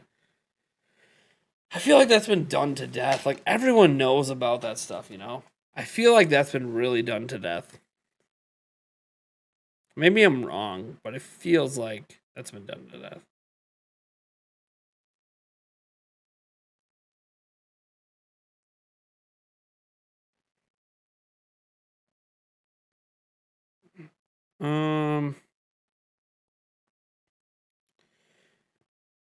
How would Breath of the Wild work if you were on a linear path? You would just go from story point to story point. I mean, the game tells you where to go. Just do what the game tells you to do. That's how it would work. Like, the game literally pushes you down a linear story path. So just follow that. And you'll know what it would be like.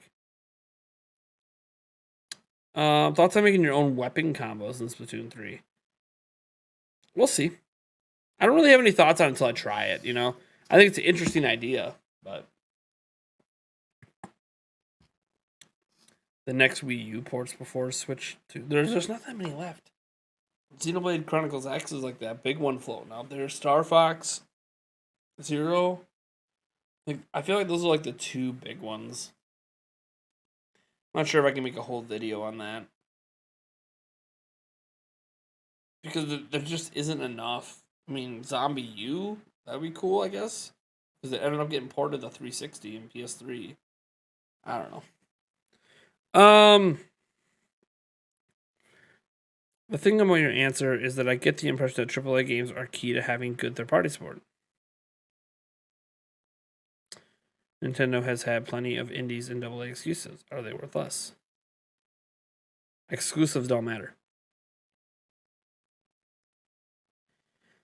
What you got from my answer is that AAA games are key, that's not what I said. If it's a multi-platform third-party game, and you have a majority of them, doesn't matter if it's indie, AAA, AA, none of that matters. If it's a multi-platform game, and your system has a majority of them, you have good third-party support. Exclusives are irrelevant. They're completely irrelevant. Most exclusives, including even indie exclusives, involve a money exchange from the platform holder. That don't matter to me. That literally is irrelevant to me. It doesn't matter. Golf Story. Nintendo gave them money. Snipper Clips. Nintendo gave them money. That stuff doesn't matter to me. Not because they're indie, but because they were paid for. There's a money exchange from the platform holder. Doesn't count. Third-party support is about multi-platforms. To me, anyways. Why are they called AAA? It's an old school term that comes from other industries, actually. It doesn't actually originate with gaming. The AA, AAA. It's about a monetary tier. So AAA is supposed to mean, based on it coming from the other industries it came from, that it's the most expensive made game. It's literally money based. What games cost the most to make? Those are supposed to be AAA. The ones that are not like super cheap to make, but also aspire to be a AAA game but don't have the budget, those are AA. And then A would be like your typical, most of your indie games. And then some of the indie games end up leaking into the AA territory. As an example, Hellblade was an indie game aspiring to be a AAA game on an indie budget, but had a bit more money than some other indie games and a bit more experience, of course, because they're a bunch of AAA developers. Ergo, Hellblade would be like a AA game at the time. But it gets really confusing because a lot of it is so subjective these days. It used to be way more clear-cut back in the day. Like, before indie games and digital releases, it was extremely clear-cut what a single A, AA, and AAA game meant. It was so clear-cut back in the day. The lines have really muddled a lot. Now people are like, oh, AAA is only if it's made by, like, EA, Ubisoft, Square Enix. Like, no one else can make AAA. Like, But it's really muddled today. You got a $500 budget. What do you get? Nintendo Switch or what games?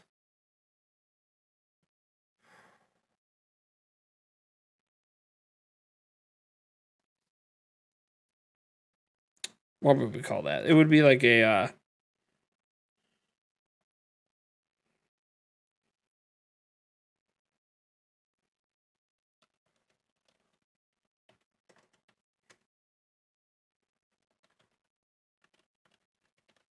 something like that. What would I do? How would I maximize my entertainment value for $500? Something like that. That's a possible idea. You could do a video on if you had 100 hours to play games. What games would you spend the 100 hours on? That's so tough because that would really depend on like what you were into.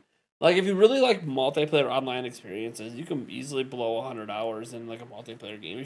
It's so, man, that's hard. I'm not saying that's a bad idea, Brian.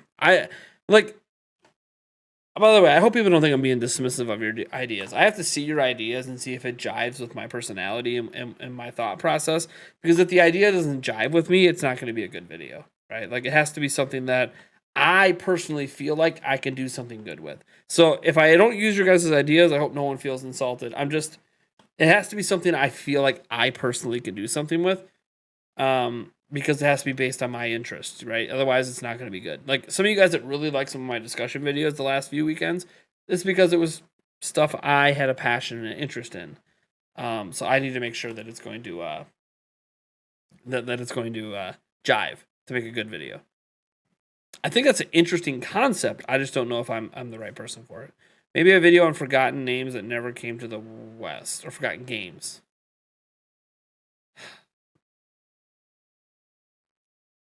That just sounds like more research than I want to do.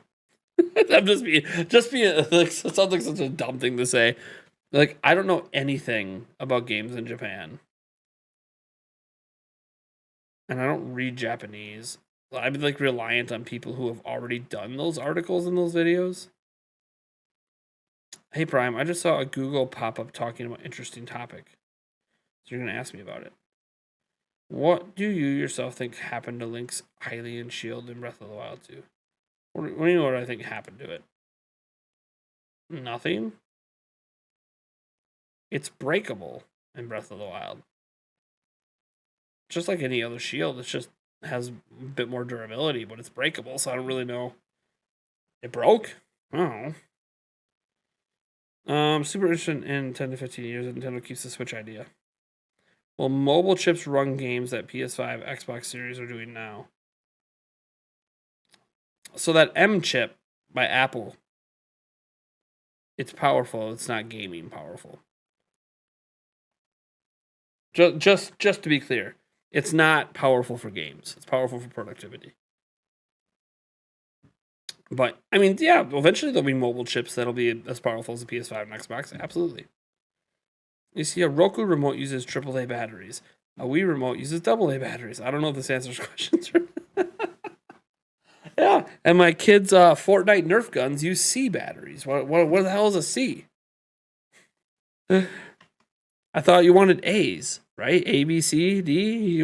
I mean, it gets bigger when you go down. But does that mean bigger's? Does that mean bigger's worse? You know, you get D batteries are bigger than C's. Is that worse then? A Zelda tier list video. It's been brought up a couple times. I haven't done a tier list video in a while. Here's the problem. People are gonna hate my tier list, man. But that's why I've been really afraid to make one. Because I just know it's gonna get hated on. People are gonna disagree with me so bad. But you know what? Whatever. It's a fun video. I can do a Zelda tier list. Tier list of favorite systems.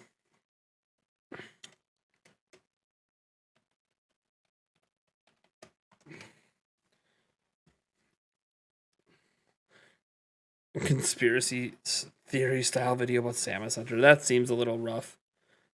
I've talked about Samus Hunter, I think, enough already to like.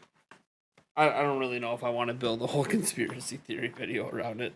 That almost feels like a drama bait video, you know. I feel like people already get mad at me when I still talk about her stuff now and then, and it's like, hey, look, I said if she got enough right, there's like what people don't listen to my videos close enough. And I'm gonna say, hey, look, if she gets enough right, I'll still cover it. Well, guess what? She's still getting stuff right. So what do you want me to do? Just because she's missed on some big things, and I have some questions about the ways in which, by the way, to her credit, she stopped doing it. Ironically, after I called her out, but the ways in which she was presenting information before, mixed with her speculation, I thought was really fishy.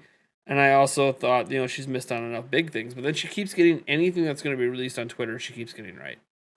So clearly, she has a source somewhere that's feeding her the crap that's coming out on Twitter. So, like, I can't just ignore that she still gets information right. So, like, what do you want me to do? So everything from her is fake, but it's not. People just don't pay enough attention. That's the thing. It's like, yeah, I've crapped on her because I didn't like the way she did things and how she missed on some big stuff, but also still can't ignore that she keeps getting some things right. So, there are rumors. Believe what you want. People can keep getting mad at me. People think I am Sam. What do you know about the GBA leak for NSO? Everything that's been reported. That's about it. What's up, Skipbit Production? What's up, Bradley Michael? C-cell and D-cell batteries are for throwing at your siblings when they eat your hot dog. Well, it can't be true. That's so bad. You like YouTube videos. That's good. Super chats are free now. I enjoy cheesy potatoes. Is this guy like just scanning through the chat? Is that a bot? Super chats are free now. You don't get to decide that.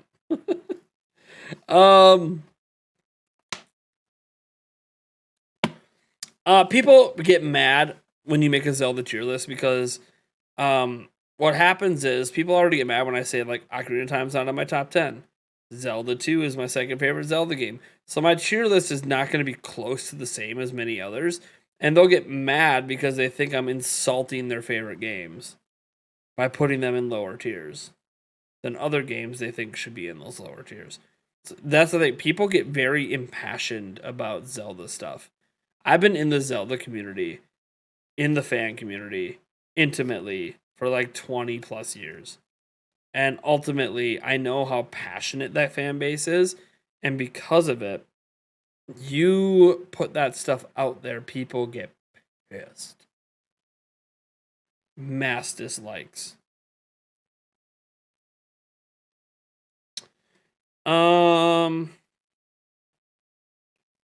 Idea a reacts video to Nintendo Switch 2 hardware, what it'll look like designs. I've used a lot of those videos in my videos. I don't know that I have. Maybe an interview / podcast with Switch Force RGT Spawn. I did one sort of with RGT. It really wasn't an interview. We had a discussion. I don't know if I can get Switch Force doesn't respond to me.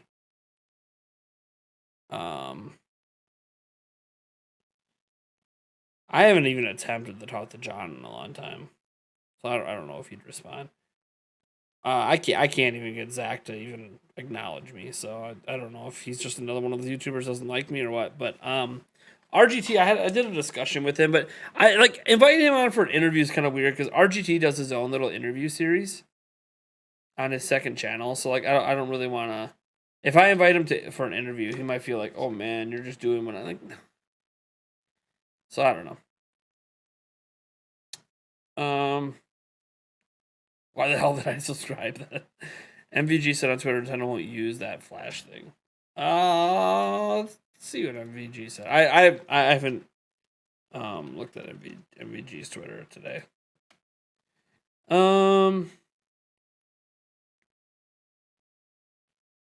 You had a good run, Dreamcast guy? What's it saying? Oh, send nudes. Got rid of send nudes for all languages. That's funny. He's going to be covering it once the dust settles.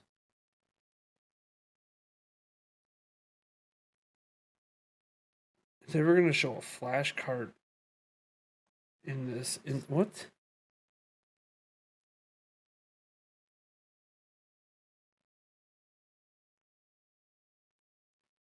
Sorry.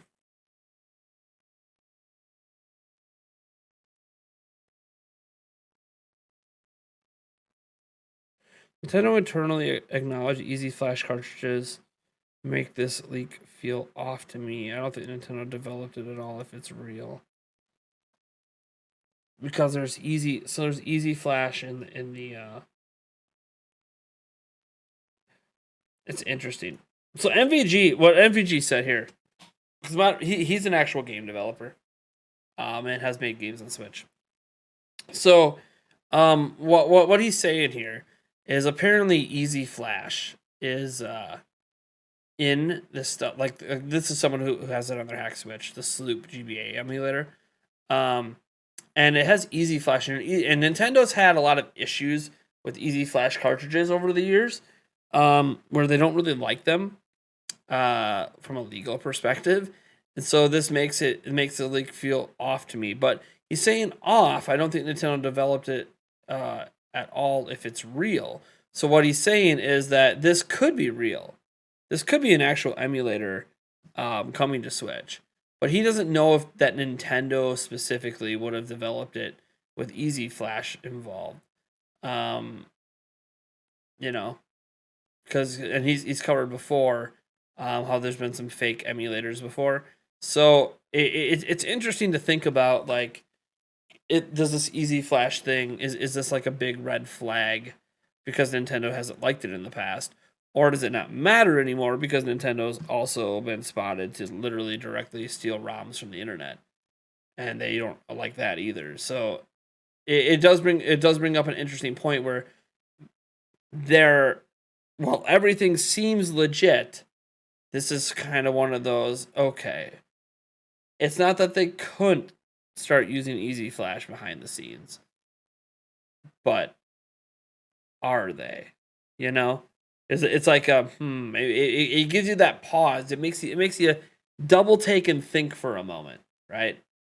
So I gotta give him some credit for that. That's some good sleuthing on his part. Um, so interesting. It's just more food for thought, you know. Now, granted, this is just for the GBA, doesn't affect the other emulator, but it is interesting. So,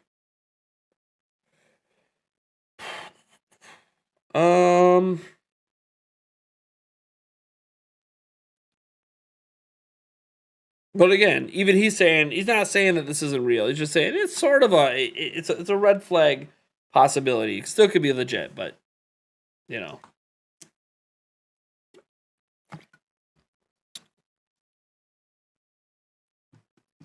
I have a job interview tomorrow. Nice. Good luck.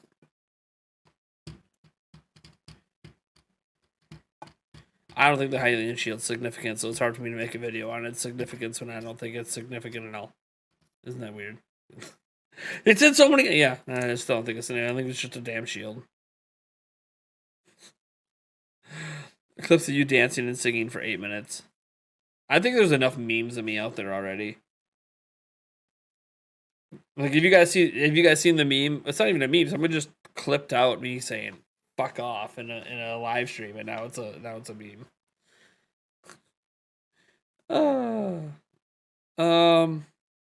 Interview Jeff Keighley about his thoughts. Yeah, I can't get Jeff Keighley to respond. He's so busy. Here's the thing, like, anything involving other content creators or other people in the industry is so, unless it's like people I regularly work with. Like, if you have an idea for Andre's Restart or Nintendo Academy or like Super Metal Dave or even HMK, like people that I work with and regularly like come on my podcast and stuff, like, yeah, those people will be willing to collaborate with me on stuff. But like, when you're reaching out to people you never see on my channel, there's a reason they're not on my channel. They're too big. They don't respond. I can't get a hold of them. Maybe they don't like me in some cases, as we talked about earlier this stream. So, didn't want to go home to do homework. My family came home at 7:30 today. I went to do my homework a little after noon. Jeez. Sunny side up eggs are greater than any way to cook eggs. I do like sunny side up. You're tipsy. How are you tipsy, Natsu? Remember, what did you tell me, Natsu?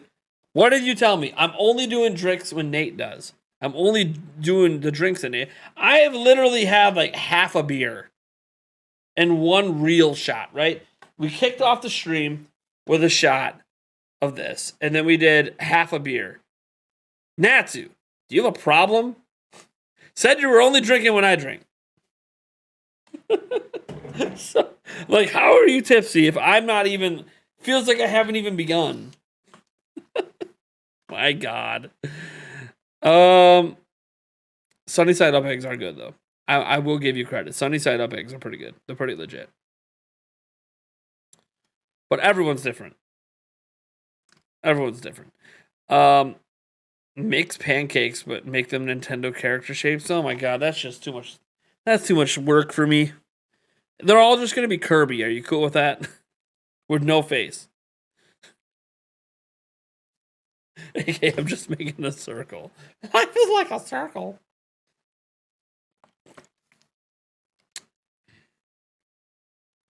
Ramen soft boiled. Yeah, soft boiled's okay. I do prefer sunny side up, but I like other ways too. Use a non-stick pan, works the best for sunny side. Yeah, well, obviously. I hope so. Non-stick's the only way to go for cooking in general, usually. I know, I've seen you say react to Nintendo memes.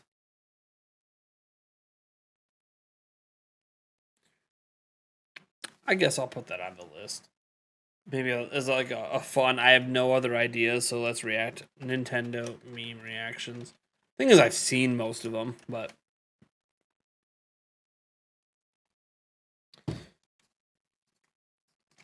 Hot sauce? Yeah.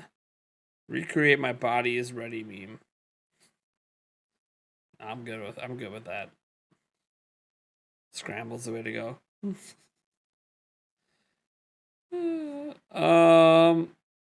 I declare you valid. Oh my god. Hot sauce is good. I should have some. I might have some Tabasco sauce in my thing down here. I don't know why my Tabasco sauce is down here and not upstairs in my kitchen. I mean, I have other hot sauces, but I like my eggs over easy. Yeah, Yulia likes them that way too. She likes them over easy. Not a lot different from sunny side up. You just got to get that layer of egg over it, you know. You know how over easy's done. But that's how she likes it, which makes it a little bit more complicated to cook, of course. But I mean, it tastes delicious. Nothing wrong with it. It ultimately leads to the same thing. You cut it and it gets runny. But people like it the way they do. Got to keep that yolk. My favorite hot sauce taste. Not hot, but the flavor. Yeah, I like the flavor of Tabasco. It's not. I don't really consider Tabasco to be that hot, but I do like the flavor. But I have a lot of hot sauces. I'm a big hot sauce guy. Karaoke on podcast nights. Oh boy, the problem with karaoke is like we get copyrighted for everything. So bad. So I did do the beer shots with you, but I also have a quarter bottle of Crown Royale that was looking good. I love it. Can you imagine if, like, on my live streams, I'm like, yeah, all right, guys. So thanks for the beer shots. You know, I'm looking at this, you know, this 8th bottle of UV grape. It's just looking good right now. I think I'm just gonna. Oh, all right. You know what else is looking good right now? God, I got this half bottle of Dr. McGillicuddy's. I think I'm just gonna polish it off while I'm at it. You know, I bought this Jose, you know, like 3 weeks ago, and we haven't had a super chat to crack it yet. And I feel bad that I've owned a bottle of booze for 3 weeks that I haven't cracked. So I feel like I need to just crack this quick and just take a hit.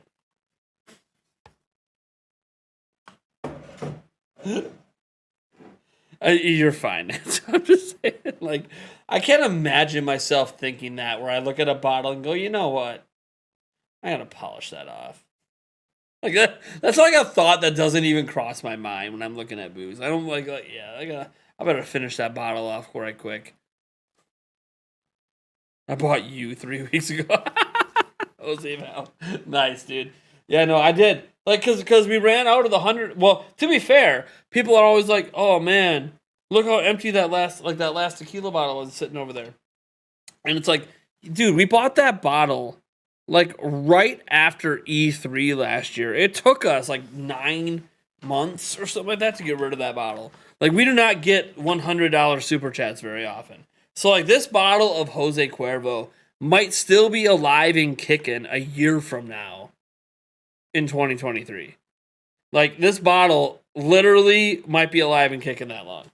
Because it's $100 a shot. Because this shit fucks me up. So that is... Yeah. So that bottle's going to be alive and kicking for a long time. This McGillicuddy's bottle I've had now for 2 months, and we're only half gone. The UV grape, I got at the same time, and it's more gone, because we were doing double shots this at one point for 20. So that's why that one's further down. But both of those bottles were bought at the same time. So. You could do a video with Yulia. She doesn't want to be on camera.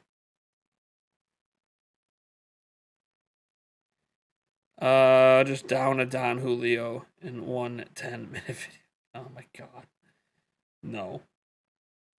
It's Green Apple, man. How can I turn it down? So that's the thing. I can't imagine, like, even if it's a booze I like, I can't imagine just looking over there as I, like, have a couple shots of beer, of all things, and I'm like, you know. Like, the UV grape tastes good. I'm like, you know. I just gotta finish it. Or, you know, I got this rum chata that's, like, down to here, you know. There's about a quarter bottle left of this rum chata. Yeah, I should just polish this off, right? Can you guys even see how much is left? I don't even know if it really shows. It was like a quarter bottle. Like, yeah, I should just polish it off. And I like rum chata. I don't know. I don't have the thoughts when I look at booze that, you know, I should just polish it off. Unless it's a night where I am trying to be tipsy. I don't get that thought. And even then, you know, I usually only get that way at a bar. I don't really like get that way at home, you know? Maybe it's because of the kids. Sure, it barely tastes like green apple, but every drink I'm holding out hope to taste something better than other than whiskey. I would drink rum beer. The only liquor I can do is Popov. When I buy Jack Daniels, I need to finish it. You guys. Not me, man. I like being tipsy, and there's times, like, I wouldn't mind being tipsy right now, but, you know, I'm cool not being tipsy. I like the feeling of being buzzed, but I don't know. I don't just, like, look at stuff and just think, yep, time to down it. That's why I only do it for, you know, super chats and stuff. I don't want to be tipsy all the time. Maybe there was a time in my life when I would just say fuck it and just down it all, but I don't know. Haven't been that way in a long time. Bradley Michael Langerman with a cat coming out of a box. You have a big ass bottle of JD Tennessee, the fire that I haven't cracked yet. Are you staring at it though? You're just like, you know, it's a brand new bottle. I'm gonna crack that tonight. It's gotta get cracked eventually. Why not tonight? Thoughts on Rumplemans? I don't mind Rumplemans. Rumplemans are fine. Rumplemans are all right. Like that's one of my shots of choice at a bar. I prefer usually if I'm at a bar, I do Goldschlager if I want to, you know, get tipsy. And if they don't have that, then I go to Rumplemans. Yag bombs are good too for me. I like those too. Do you think a new Switch or revision is coming? A new Switch someday. Yeah. A revision? No idea.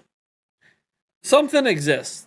I don't know what it is, but something exists. And it's gonna come someday. I just don't know when. Did you drink anything for Easter yesterday? I had a ginger beer whiskey highball at a restaurant. No. I just had some punch, and it wasn't spiked or anything at my grandma's. So no, I didn't drink anything for Easter. I think I had a beer at my dad's the day before, but hell no, I'm not drinking a lot. I didn't. Okay, Natsu. When I say crack the bottle, I don't mean drink a lot. I'm not saying, hey, crack the bottle just means you finally opened it and you poured a little shot for yourself. It didn't mean I'm going to drink a lot. Like, when I crack a bottle of the Jose, I'm not looking to down, a third of it. I'm just talking like doing a shot. My God. Oh, I love it. Play a little bit of Triangle Strategy. Took a shower, and you're still on. Thanks for that. Sure. I guess you're welcome. Why would I do shots of whiskey? That's a glass. Oh. People do shots of whiskey all the time. All the time. It's very common to do shots of whiskey. Very common. Yes, some people do just drink it neat. But I'm saying it's very common. Very common to do shots of whiskey. Dude, I think I meant this comment to me because I said Jack Fire, my favorite. Drinking a lot is bad. Drinking too much too often can be bad, yeah. But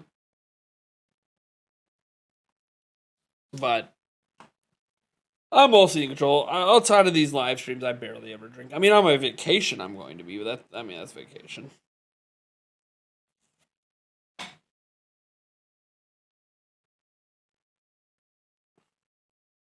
JD stays on open until Prime Game Fest. You know I'm not drinking during Prime Gaming Fest, right? I mean, maybe you are, but I'm not. If you remember last year, I didn't have anything to drink until the final day.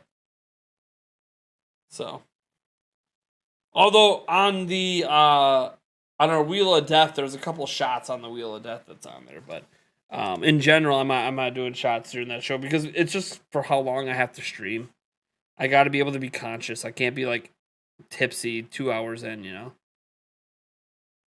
I see you're a little happy, already.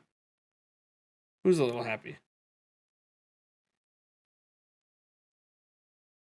Thanks for not drinking your. The thing is, it's the last day that I usually will allow myself to have some drinks as like a celebration of getting through it all. But that's like the last day of like a 4 or 5 day event. So,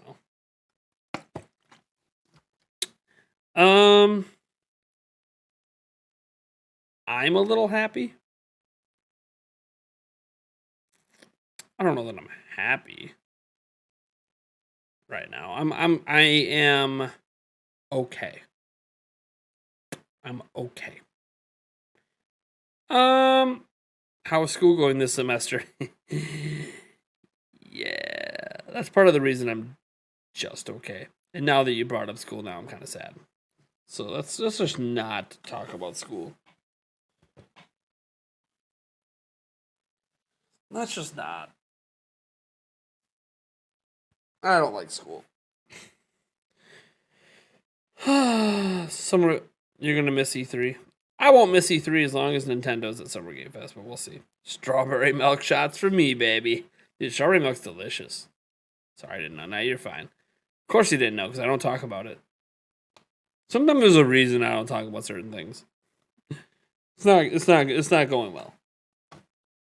Not like it's just not going well. Doing my best though. That's all I can ask of myself is to do my best. Yiga tattoo. Nice. I don't know anyone to get a Yiga tattoo, so that's pretty cool.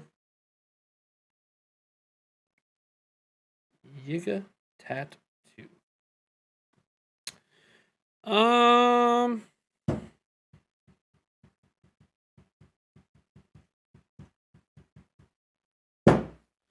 Let's see here. Yeah, lots of people do shots of whiskey. Yeah, I was gonna say a lot of people do shots of whiskey. It's very common. It's one of the common boozes that people do shots of. I appreciate the strawberry milk choice. It's the superior milk. Strawberry milk's pretty good. I mean, chocolate. So like, I'm just gonna ask right now. You know, if you have to have a flavored milk.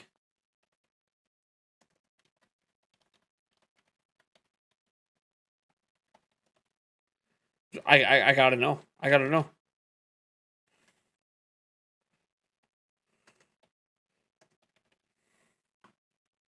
Poll in the community right now.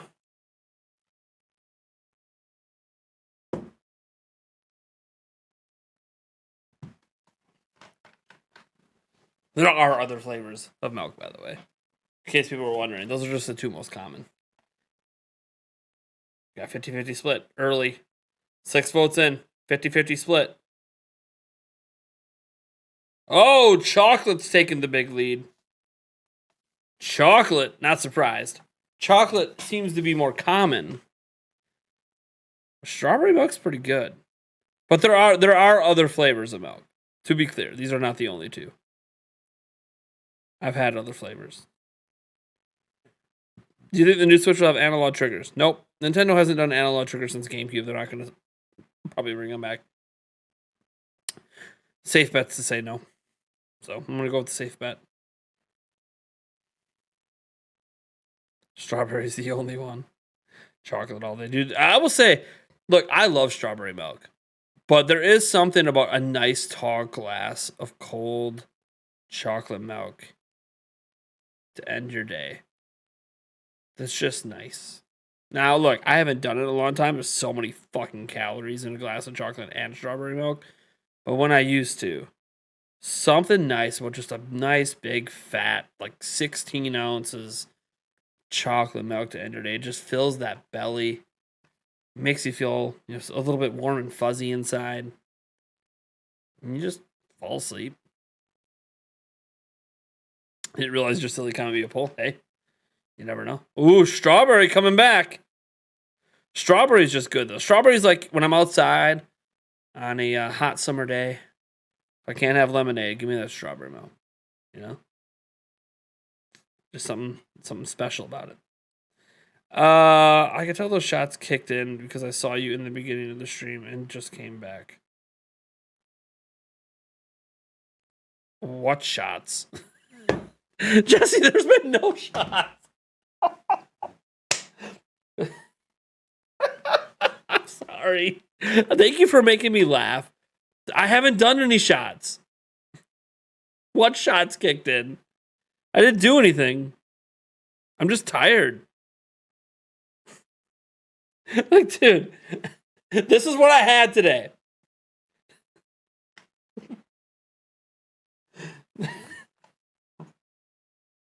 Oh my god. No. I'm not even close. Look, I have had this much water since the start of the stream. I've had this much booze since the start of the stream. We've Jesse, we've had next to no super chats tonight. All right, not to be unappreciative to the few that we did get. They all came like at the beginning. We did a few beer shots, and that's basically it. We have had no super chats. This is the least amount of money I have made on a live stream in like a year. So I just want to make it clear. I have not really drank anything for hours. Literal hours. It's been hours since I last put anything in my shot glass, and it was just beer. So I could tell, you could tell what exactly? That I'm tired?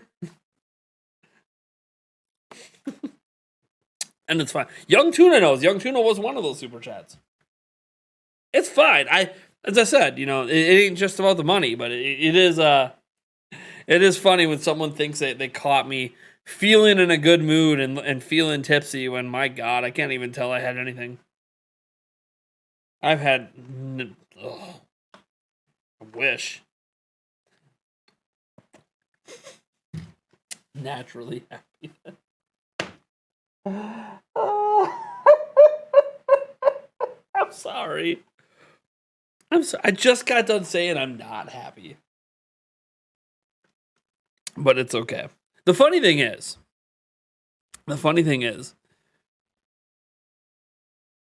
there is a personality quirk I have, okay? Where I project something forward that I'm not actually feeling. And I do that especially when I'm on YouTube. So people don't think there's anything wrong. So I'm not particularly happy at the moment, but you would never know. Unless I, say it like I have now. Because I have this projection, like the moment I hit end stream, this turns into a frown. I mope about. I feel a little depressed. I eat some carrots. I fold some towels, and I go to bed. Like it ain't happy. It ain't happy over here. I'm not doing well in school at the moment. My grandmother is in the hospital right now in urgent care. She had a lung collapse on Easter. My youngest child had something happen to him today as well that I might have to take him to the doctor for tomorrow. We'll see. Yulia had a really, really stressful day today. And I had one of my friends die. So I'm not exactly in a good mood. This is me projecting forward something I'm not really feeling. because I don't want to be like all depressed in front of people, like, or looking all depressed in front of people. It sucks. So it's been a bit of a rough one. But I try not to bitch and complain, right? Like that's like the biggest thing. What did I say at the beginning of the stream? Let's put a smile on. Like, I'm trying to be strong and just project a positive image, because this shit's just my life, right? Like, I'm out here to bitch about my life. So yeah, I'm trying to hopefully make other people smile even when I'm not feeling great. Showing the power of a smile to help others. Doesn't make my life any better, doesn't make it any better once I turn this camera off, but it does at least hopefully make some of you guys smile. So Jesse, if you felt like smiling, or if you were grinning from ear to ear when you came back, I'm glad that I helped you do that. But just know, for being honest, that's not how I'm feeling. Holding back tears most of the stream. So, sorry about your grandma. I just had the 1 year anniversary of my grandma dying. Yeah, I'm really tight with her too. So I must congratulate you for that. I could never do that like you do. Yeah, I let's just say I used to be pretty good at acting, and that's where you learned a lot about how to project certain emotions forward that you're not actually feeling. So, but yeah, it's I try to project positivity forward, even if I'm not particularly. I don't want to be depressive. Like, I do have a lot of bad shit happening around me right now, but I just do what I can because I have to. I have to keep my shit together. If I lose my shit, my family falls apart. That's just the way it is. If I lose my shit, it's a lot of pressure too. I lose my shit. Like, when I come to my streams and I say things like, man, I wouldn't mind being tipsy tonight. That's kind of like a hint. It's like not a hint, start super chatting like crazy. It's kind of like a hint. Shit's in the fan. And I won't make myself tipsy just to be tipsy. But if people super chat, I'm not going to complain about being tipsy. Then I'll be like, it's kind of what I want. I kind of want to numb it a bit anyways, right? Like, I don't want to go to bed tonight sad, but that's just what's going to happen. So, calmer waters head eventually. Yeah, I know. Yeah, I mean, again, not looking for sympathy.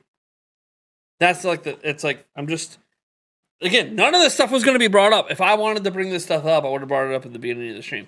I didn't want to bring any of this up. So, like, not looking for sympathy, not looking for thoughts and prayers or any of that stuff. Just, you know,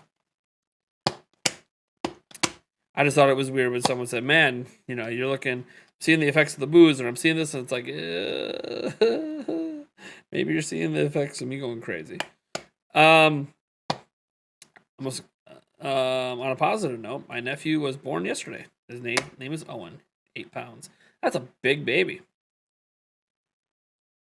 How long have you done the acting? Because I've experienced, I haven't done any serious acting besides anything YouTube related in years. It's been a long time. Last show I did was it Our Town? I'm trying to remember. It was a while ago. I was probably 22 the last show I did. So it's been a long time. It's been 13, 14 years. Very big baby. His mom was also a big baby. Big baby. Time to get yourself some help if you need it. Put your own well-being before our entertainment. Don't do anything you will regret. I'm not doing anything I'll regret. I'm good. I'm just saying that, like, in my circle of my personal, like, life and my family, I'm the Rock. Dwayne The Rock Johnson, baby. No, I'm the Rock. This rock crumbles. Everything else around me falls apart. My children fall apart. My fiance becomes a hot mess. My grandma starts to get depressed because she's feeding off of my strength. I'm like the rock that holds it all together. So it doesn't mean that I don't hurt. It doesn't mean that I don't feel things. It doesn't mean that I'm not emotional. It doesn't mean that I'm not struggling myself. College, example.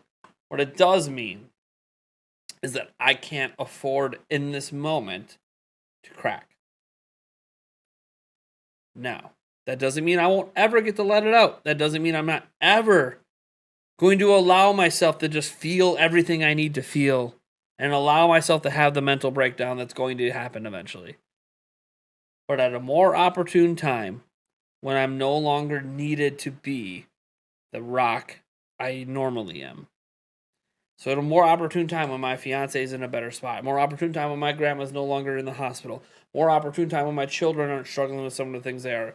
When that time comes, and it might not come until I go on vacation in June, but when that time comes, I will let myself finally break down and then move on.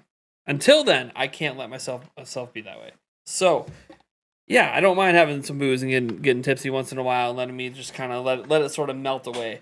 I don't mind, hey, let's take an edible once in a while and just kind of keep it together. You gotta do what you gotta do. But yeah, it's when you're the foundation, you gotta keep it together as best as you can, even though it's a lot of pressure on you. And there's not always the people that are the rock are usually not the ones that always get the most appreciation out of it. But it's okay. I don't do it for appreciation. I do it because it's what people around me need. It's what people around me need. And I can take a lot. I can take a lot of stress. I can take a lot of bullshit. I can take on quite a bit. Doesn't mean that I'm not feeling things and not being overwhelmed. It just means that I can find ways to channel it to a point where what I'm projecting forward is not that I'm actually dying inside and crying like a little bitch. But that's not what I'll project forward. I'll try to project something else because that's what other people need. Hardcore edible. No, it's not hardcore edible. It's just, I don't know. What do you think I'm doing? You think I'm shoving some crack in my throat or something? What the fuck are you talking about? What are you talking about, Willis? Let the whiskey seduce you. Don't take my advice. I'm a dumbass. Don't worry about it. I'm a dumbass. Don't worry about it. Dude, I just want to say while it hit my mind again, the intro music to the podcast slaps.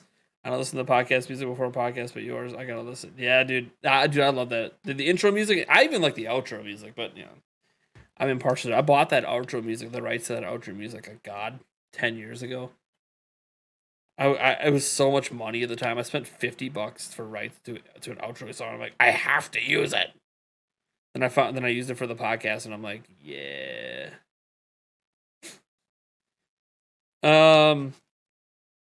Hardcore edible. No, the edible is just it's just some sativa.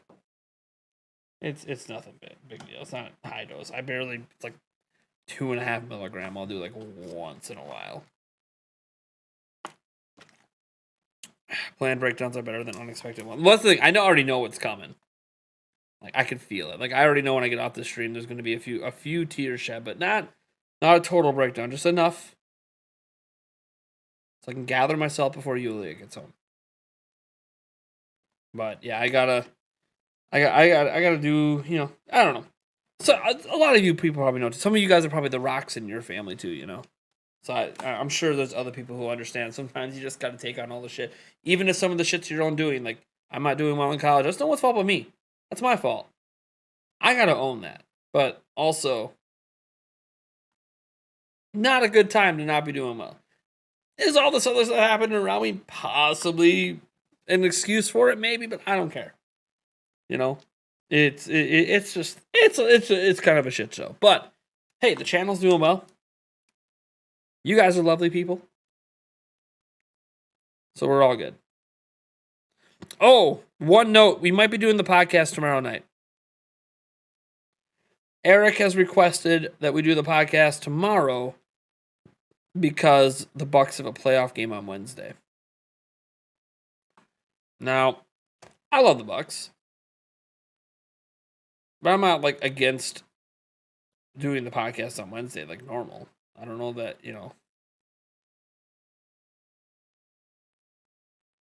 but that's just how it goes. What time do they even play on Wednesday? I'm trying to look there. See if it tell me. Time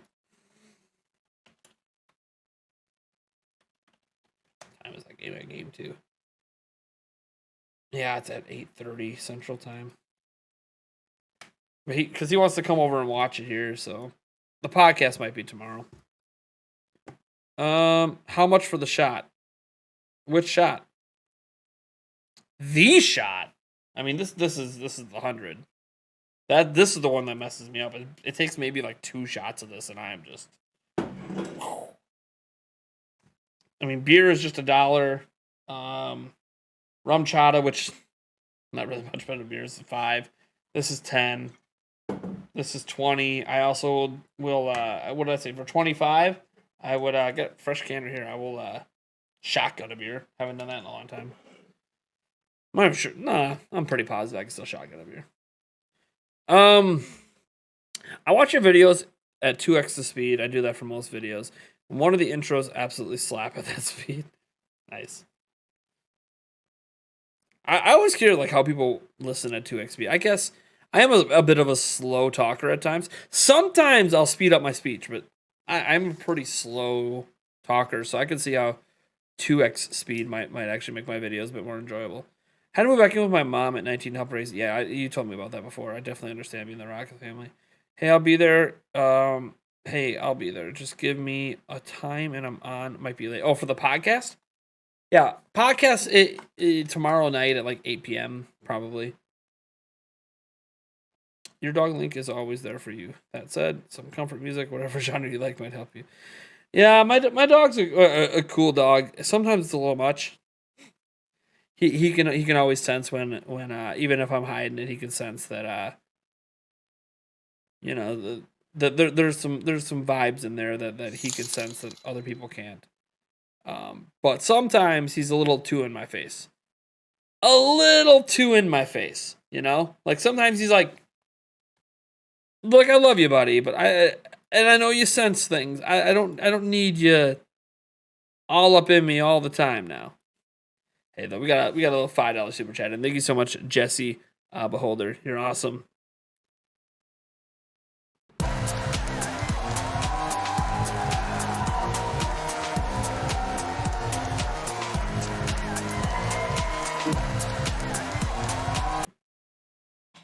Thank you so much.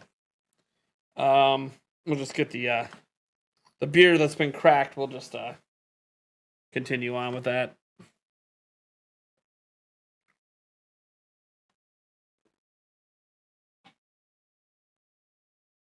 No, that was mostly head.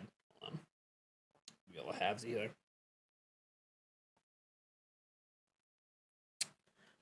Never thought I'd say that was mostly head.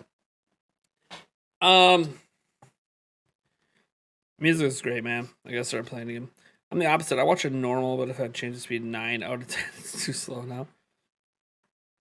Your unwind time involves whiskey. Yeah, like there's times that I'll have a beer here and there, like and try to get into a relaxing mood, but it just doesn't always work.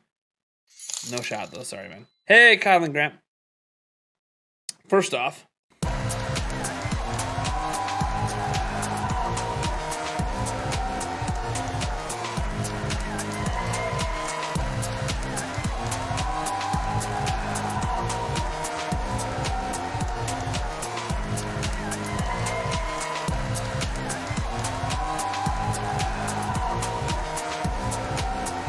thank you, Kyle and Grant, for the 10. No shot, though. Sorry, man. Hey, I don't have to do shots. You're good. Yeah. You can say no shot or NS. That's kind of the code word. We do if you want to super chat, no shots. But hey, I appreciate the support, Kyle. Thank you so much for the $10. You're awesome. Thank you so much. How's the grind been going with your workouts? Let's not talk about that. One of those things with the stress that's kind of fell by the wayside. You should lean into your workouts during the stress. I still don't get energy boost from my workouts. I still keep getting worn out. Well, maybe I'm doing something wrong, or maybe there's something chemically imbalanced with me, or something. Why I just you do it for like months on end, and you're just not getting energy.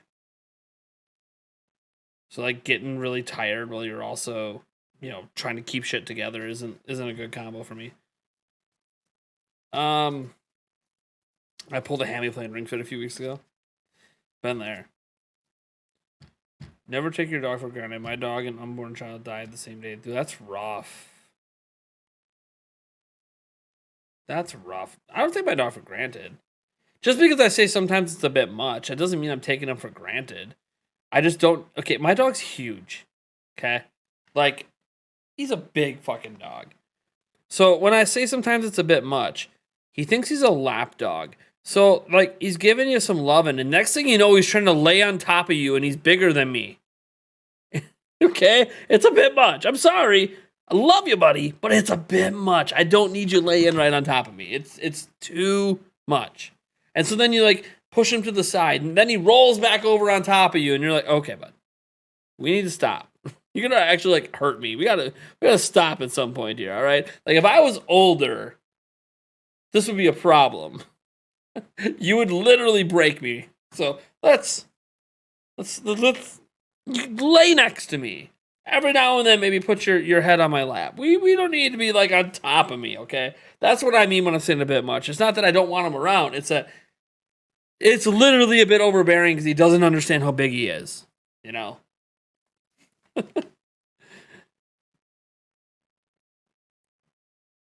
So yeah, I'm not trying to take him for granted. He's just a big boy. He gets plenty of loving, plenty of time at the dog park. How are you doing with your nutrition? That helps a lot with me working out at night. Seems to impact my energy. Nutrition wise, I'm actually doing pretty solid. I'm actually been sticking to the diets and the calorie goals and everything. I've been doing a really good job at it, especially over the last few weeks. It's still not really making a difference in my energy level. That's why I'm wondering if I'm low in iron or something, like, because I know iron can affect energy. So it's possible that I'm just really low in it for some reason, even though I have iron in my diet. So there's some things I'm wondering about it, but I mean, I'm doing fine. It could just be my sleep schedule is just not good. Maybe I got to change when I do my workout. Like, since workouts wear me out, do them before I go to bed instead of in the morning, even though in the mornings when I have time. But, like, using a workout to make myself go to sleep isn't the worst thing in the world. But I would also like to not have physical labor just wear me out all the time, right? Like, I think that's part of the reason I do it in the morning is I want it to be something that peps me up like it used to. But for some reason it's not, and I'm not trying to overdo it. Like, I'm not overexerting myself to get worn. I mean, yes, anytime you overexert yourself in a workout or something, you're going to make yourself tired. Like, that's normal. You're not, it's just like playing sports or anything else. When you when you give it all you got, you're going to get worn out. Absolutely. But, like, that's not, I'm not working out to a point where I feel like I should be that way. I mean, I obviously stay awake the rest of the day, still do my live stream. So it's like, I'm still alive. But, like, it's just my energy level just kind of goes down, and then it just kind of stays there. And I'm like fake it to make it mode all day. Check your vitamin D. Yeah, that could be it too. I don't know. I'll probably just go in and get some blood tests done, and just see if I'm low in anything in particular. That I mean, I can't even blame my diet at this point because my diet didn't drastically. I don't know. I gotta see what's going on because I feel like. And it could just be part of aging too. Maybe it's just the way it is as I get older, or because of my weight in particular. Maybe that's a thing because of what I weigh. It's not gonna kick in. It's still gonna take some more weight loss. So I don't know. We'll see what happens. Totally random question. Have you heard of Japanese boy eggs? I have not. I'll have to look it up later. Her black lab Bella often needs to be reminded that she's no chihuahua. I don't mind the lovin'. It's just he's so friendly.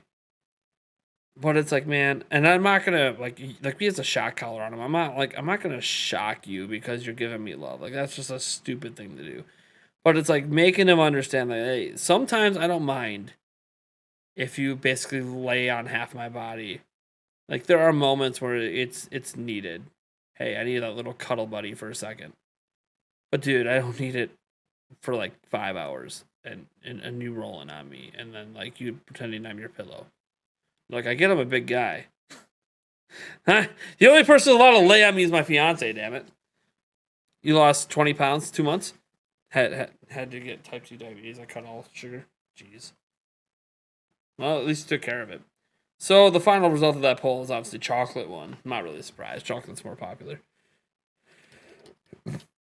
All right. Well, we're gonna call it a stream. We actually just crossed midnight, and I really do gotta go tidy up upstairs before Yulia gets home, and then get to bed myself. So, you want me to feel better when you talk about your own misery? I don't think it's wrong to feel, but I think what happens when some people feel better when other people talk about their misery isn't because they're happy that they're miserable. Like Jesse Beholder, I don't think you're happy that I have some misery going on. I think what happens is it makes that person feel real to you. So what happens is, let's say you have some your own struggles in your life. If people that you watch and maybe even admire a little bit can admit that things ain't so great and that they have problems and they got real shit going on, it sometimes makes your own stuff seem normal and easier to deal with. Because a lot of people on social media are always projecting positivity or a certain image forward, and they're not always getting the real deal behind the scenes. And with me, you don't get everything, but every now and then you'll get like a peek behind things that might be stressing me out, and that can make people feel that way. Now, there are some content creators that literally, they just project misery forward all the time. In cases like that, some people don't enjoy it. But I think it's one of those that, I'm generally trying to be a positive person, but it can make you feel better knowing that even though this person that I perceive as positive and happy and projecting that forward is really struggling behind the scenes, it can help you feel a bit better about your own life, because all of us deal with bullshit, but some of us feel like we're dealing with bullshit and everyone else is good. And that's not really the case, but people hold it together, I'll never tell you how the toilet works now unless we get 250 members. Which was the original goal anyways. I thank you guys so much. You guys are awesome. I appreciate some of the support tonight. We had about $28, it looks like, in super chat revenue. You guys are cool.